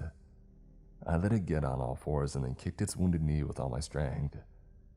It was enough to break it completely and render it useless. Roundy was slower, but all around more angry after that stunt. It still chased after us, bounding like a dog on 3 feet. Mason and I split up again, but it took after me once again. Not good since I had the only saw left. "Take it and hurry," I screamed at Mason, throwing the saw behind me over my head. It landed in the sand for Mason to take. I let Roundy around some more, and when I decided I bought Mason enough time, I turned to face it again. This time I couldn't trip it or get away between its feet. It was too low to the ground for that. So instead, I vaulted over it, hoping to make it behind Roundy. But it buckled and got up halfway through the jump, and still in the air, I ended up on its back. It screamed and I screamed. I'm pretty sure Mason did as well. With my feet right beside its mouth, Roundy turned madly from side to side, spinning in place as it tried to catch them. I had never been to a rodeo. I hadn't even ridden a horse, let alone a bull, but I was pretty sure this was close to the genuine thing. "Mason, do something. Get it down somehow." Yeah, as if I didn't figure that much out myself. I was growing dizzy, slowly slipping off with nothing to hold on to, but that was my only chance. I couldn't do anything while straddling Roundy. So I pushed myself off and, still in the air, shot a foot at its other leg. Roundy lost its footing and shot off again, propelled by its hand. It landed in the sand mouth first, still screeching. Mason dashed in, and so did I on all fours. He struck Roundy in its other leg, missing the knee pit this time, but I was right behind him to help add some damage. Mason let go of the saw and ducked, and I vaulted over him, landing on the saw with both feet. It didn't go through the bone, but it was enough to break it and render the limb useless. "Okay, let's go." I grabbed Mason's hand and took off towards Theo and Co. Roundy could follow us all that he wanted. With only its hands to use for crawling, it wouldn't catch up. We led it to the firing squad, 5 men side by side with their rifles ready and Theo leading them. "Get to the ground," Theo yelled. We jumped on our bellies, and a heartbeat later, streaks of hot lead passed above our heads. They let loose all they had, emptying their clips and turning Roundy to shreds. Brain or no brain, it couldn't survive so many holes. "Thank God," I stuttered, turning on my back to face these guys. I caught my breath. "What the heck happened?" Theo had asked us. We gave him the breakdown, told him that he was 2 men short now, and then we went back to our duties. Such was life. No time to slow down and process things. We retrieved our saws and we butchered what was left of Roundy to get rid of it. And yeah, we found the heads in its stomach, but those had to go as well. Anyways, we continued without other incidents and wanted to hit the showers when we were done, to clean all of that mess off us. But Theo stopped us and had us wait for everyone else to go first, so we would have the place to ourselves. "What is it?" I asked him after we turned in the showers and got under the streams of cold water. "I just lost 2 men, so I'll propose the 2 of you as replacements," he answered. "With what you pulled back there, I don't think they'll argue." "So we'll get rifles?" Mason asked. "Yup." "And then what? You said you're waiting for some info, and did you get it?" "Not yet, but I guess I can share the rest of the plan with you guys." And so share he did. Although he didn't have time to go into the details, he told us only the gist of it. This place was apparently built on top of a sprawling cave system. It spanned miles and miles of ground all around the prison, and it had many entrances, but they had blocked all of them off, all save for the one below Block C. The prison started out as a military compound in the 60s. They did whatever the heck they did down there, and when these things started showing up, they slowly changed things to what they are today. I'm waiting for a map of that cave system so we can go in there and kill it at the source. "So you don't actually know what's in there? You said you'd been to Block C," I pointed out. "To Block C, yeah," Theo answered, "but not down into the caves. No one's entered them in decades." Well, screw us. Indeed, Theo agreed. Well, we got this far, we have to try. I have a few more guys on our side, 7 of us in total. I'll get the maps, wait for another blackout event, and we'll go down there while the monsters are topside. And that was it for our talk. No more time for anything else. We had to finish and get out before anyone suspected anything. Lots of questions were left unanswered and I didn't like that, but I couldn't do anything about it. All I could do was hope that it would all be worth it in the end. I'll skip ahead through some more boring parts, but we got accepted. Theo broke the news to us a week later and nothing really changed. We didn't get special treatment or training, not even keys to the weapons locker. Theo would hand those out while the blackout events were going down. We got a few of those as part of Theo's team, but Mason and I stuck together and watched each other's bags. Maybe someday in the future I'll tell you some of those tales, assuming that I'll survive for that long. For now though, I'll skip them. They're not relevant or even that exciting, to be honest. With firepower at our sides and teamwork, the monsters were all of a sudden much less threatening. But time went by, and shortly after the 2-year anniversary of my incarceration, Theo finally got what he waited for. Also, short tangent, yeah, the title is a bit misleading. I spent 2 years and a handful of months in there, but sue me, close enough. At any rate, Theo didn't show any of us the maps, couldn't risk bringing them out or bringing us to his room. He just assured us that he had memorized them, and that he would be the last of us to die. What if you're not, though? What if you die first? I took a jab at him. Well, in that case, you're all screwed either way. If the monsters take me down, you lot don't stand a chance on your own. He teased with a grin. And that was that. All that was left was to wait for the next blackout event and pray. To whom, I don't know. I'm not much of a believer, but I prayed. Anxiety levels rose across the board as the days passed. Not even Theo was immune. He tried to put on a facade to act normal like it didn't get to him, but we could all see. And then it hit, a whole week too early. The events weren't clockwork precise by any means. It wasn't 2 months on the dot, but we experienced discrepancies of only a few days at most up to that point. It caught us off guard and it sent us scrambling. Theo gave everyone the guns, and usually we were supposed to wait until the monsters had retreated. But this time we couldn't do that. No, we had to go out in the thick of it and secure Black Sea under the cover of the mist. That was the first part of the plan and the one that I liked the least. The 7 of us who were in on it tensed up, waiting for Theo's signal. Roll out. The others, who outnumbered us 2 to 1 by the way, were confused as Theo threw open the main doors of Block B. What are you? One of them started complaining. Theo brought up his rifle and just shot the guy. Yeah, that's why I didn't like this part, even though I understood the logic behind it. We were outnumbered, and they had good incentives to stop us. Anybody that posed a threat had to be dispatched. The bang and the sound of the body hitting the floor sent us all into a frenzy. Some ran, others screamed. A handful raised their rifles to retaliate against the sudden betrayal. We ran out that door and into the mist with gunfire at our backs. It was bad. One of our guys only made it a few steps into the courtyard before a bullet ripped through his chest. So we were already down a man before the operation proper even began. Keep running, Theo screamed. And so we did. Crazy as we were, none of us were crazy enough to stop. We made it to Black Sea, shooting behind us every now and again and wasting precious ammo. The others made it inside, so Theo and I pulled the doors closed behind us and locked us in there. He opened his jumpsuit to retrieve a lock, and I saw a square block wrapped in paper tied around his torso. Plastic explosives. Hey, what in the heck? I yelled, taking a step back. Oh, what, these? Theo said, fanning out his jumpsuit the rest of the way and turning to face the others.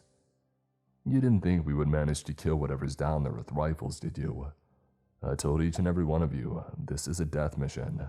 Some of the others dragged their feet at the unexpected turn in the plan, but Mason approached Theo and stood at his side. With a heavy sigh, I did the same. He was right, we knew from the very beginning that we would die, and we had accepted that fact along with his offer. I wouldn't back out, and anyways, I needed to be down there, to hopefully put an end to this if I needed to. I'm a scumbag, always was and always will be, but I won't put my hate ahead of the fate of humanity. Whoever doesn't want to follow, stay back here, Theo said as he clipped the lock in place and secured the doors. But once the monsters return and the other guys catch up, you'll die anyway. You'll follow us down there one way or another. I'll take my chances here, someone spoke up. Yeah, me too, count me out as well. And that was that. In a single moment, our group got split down the middle. The other 3 guys backed out, leaving only Theo, Mason, and me. At least buy us some time, Theo said and took off. We followed him further into the building, into the thick mist that wouldn't let us see for more than a few feet in any direction. Just like last time, a light from deeper within made all of it shine, and I had my heart in my throat as I waited to see what exactly it was. The ground beneath our feet turned soft and squishy at some point, so I looked down.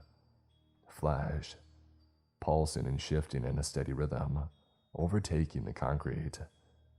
What the heck? I complained. Yeah, I better get used to it, Theo said.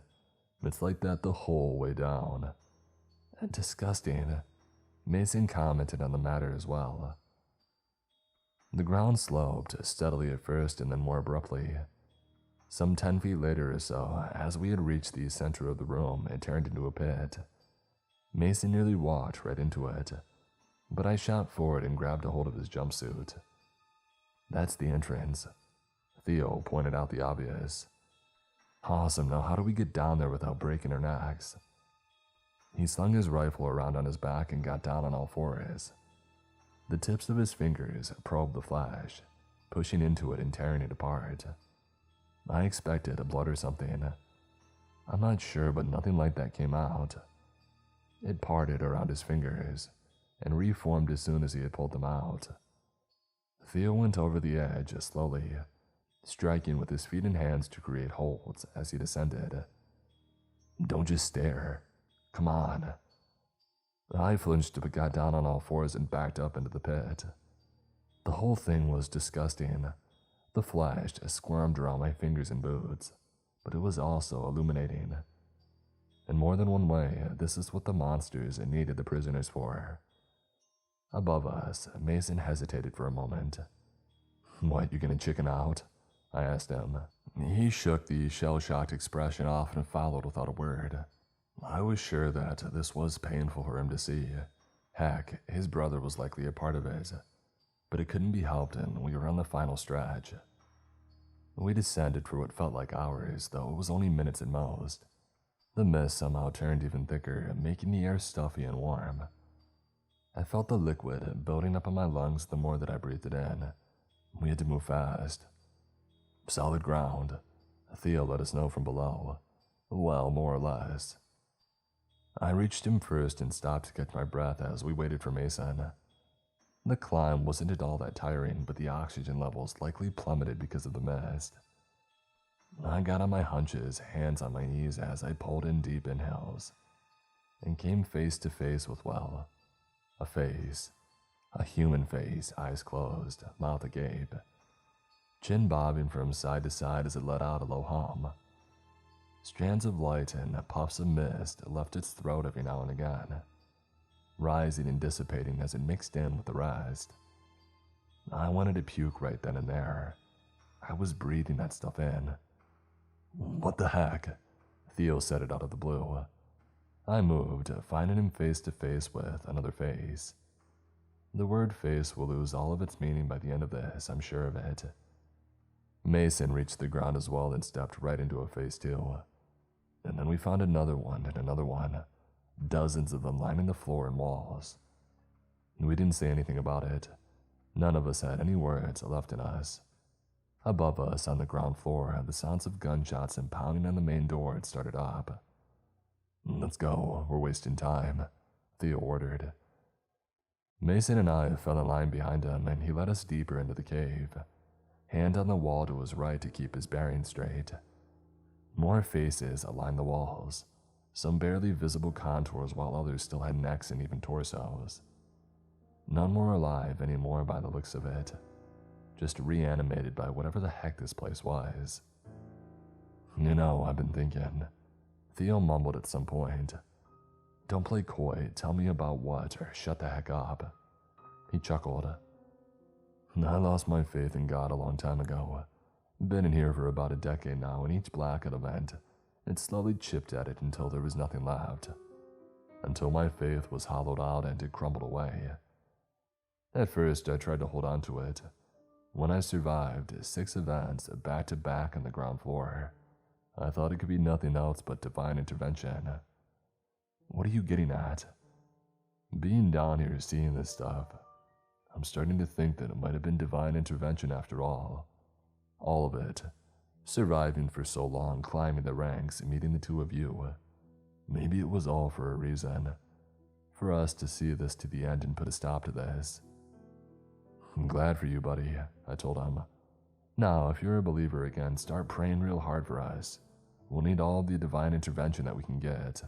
"I've been finding God throughout this entire experience."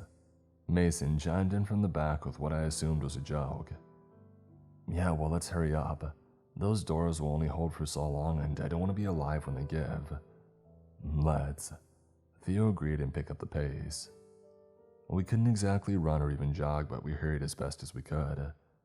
The caves got narrower the deeper we went, likely a result of the layer of flesh getting thicker. "What were we even looking for?" I asked. "The main cavern," Theo answered. "Not sure what's in it. My contact just said it contains the source." "Great, fantastic. What if it's a huge monster, a queen of sorts?" "Well, that's what I have these for," Theo said and patted his impromptu bomb vest. "If it's a monster queen, I'll start the timer and let it swallow me." "Then what the heck are we here for?" Mason asked. "Backup snacks," Theo joked. The pounding on the door was almost inaudible at that point, but we could still make it out ever so slightly. It left me wondering what went down up there. Were those 3 guys still alive? What about the others, and what about the monsters? "You know, speaking of explosives and backup snacks, it might be a better idea to split them up, just in case," Theo said. He opened his jumpsuit fully and pulled out a few blocks free, handing them to us. "Careful with them, they're not C4. If you trip and fall, you're toast." "Then keep them," I said, shoving them back at him. "I said be careful." We argued some more as we kept walking, but in the end, we kept them. We couldn't risk playing hot potato with high-yield explosives. I wasn't sure how we would even detonate them if push came to shove. Theo had the main charge, but he assured us that even slapping them hard enough would set them off.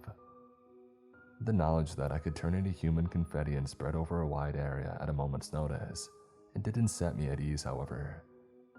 "Well, at least it would be a painless way to go," Mason said. "Better than the alternative." Another bang came from up there, one loud enough to reach us. "They're through," Theo said, color draining from his face. Without another word, he broke out into a sprint. Well, not exactly, more of a waddle through knee-deep water, but you get the idea. He hurried up. We did the same, careful to not trip and fall. "How much further?" "We're nearly there." And nearly there we were, as the cave started widening again. The only problem was that the monsters were nearly upon us. The slaps of deformed hands and feet on flesh were distant at first, but they approached fast. Unlike us, they knew the place, and they also didn't have bombs to babysit or worry about. "Well, I guess this is as far as I'll go," Mason said all of a sudden. He stopped walking and placed his blocks in the ground and raised his rifle. "Come on, man.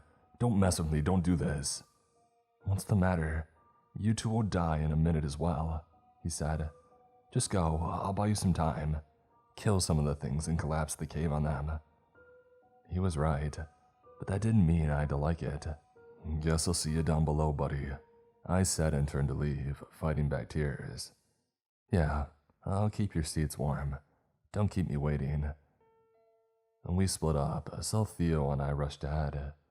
It didn't take long for gunshots to erupt behind us, and each bullet fired felt like it ripped straight through my heart. I liked the guy, okay, I'm allowed to. But it didn't last for long. A more powerful bang followed. The shockwave rippled through the air and shook the cavern. I let out through clenched teeth.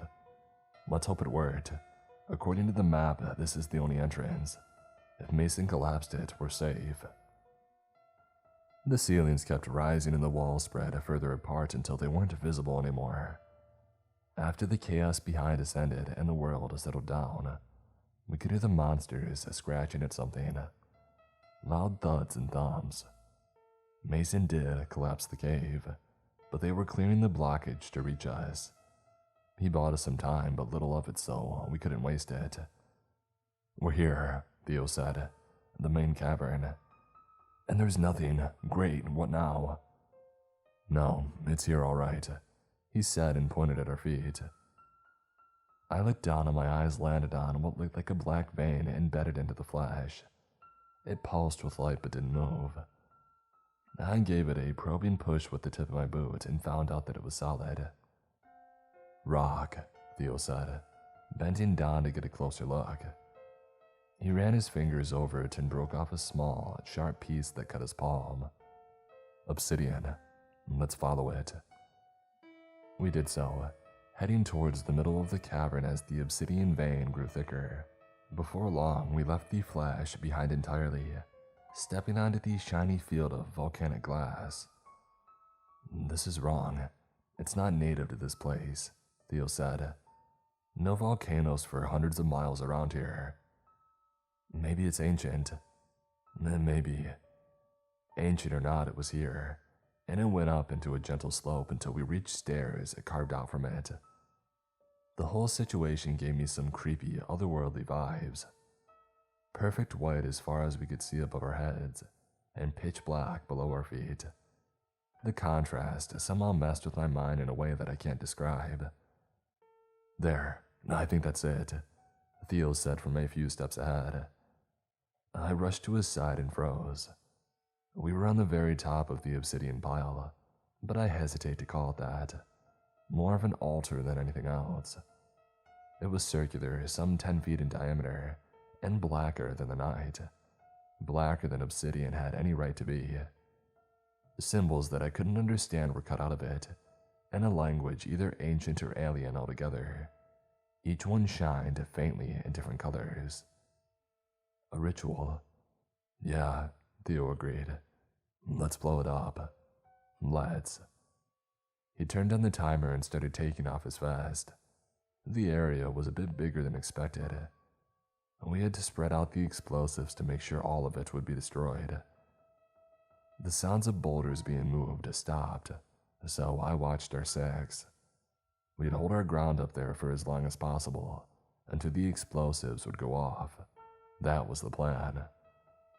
But then the monsters started rushing in, the pitter-patter of feet, first on flesh and then on solid ground.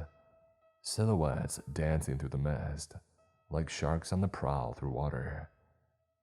I started shooting first, mostly pot shots, but I heard yelps once in a while.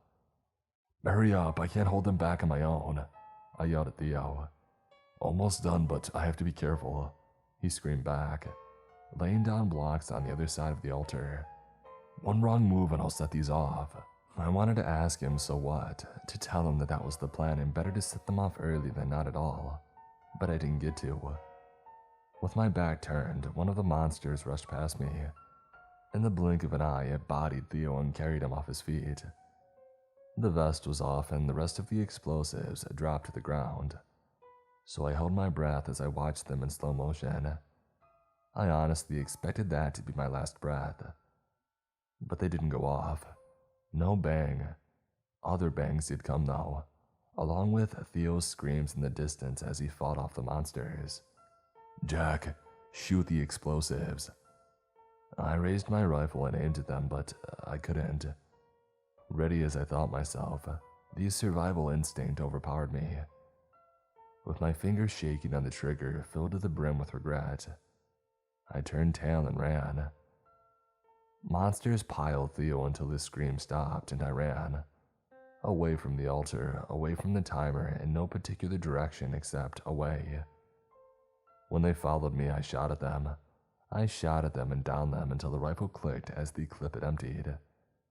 I reloaded on the move and ran fast, first into the cavern wall, and then I shot some more, but I couldn't keep it up forever. They would overwhelm me. Then in an act that finally put the faith of God in me, the timer ran out and the explosives went off. Hard enough to burst my eardrums and deafen me to this day. Hard enough to dissipate the mist.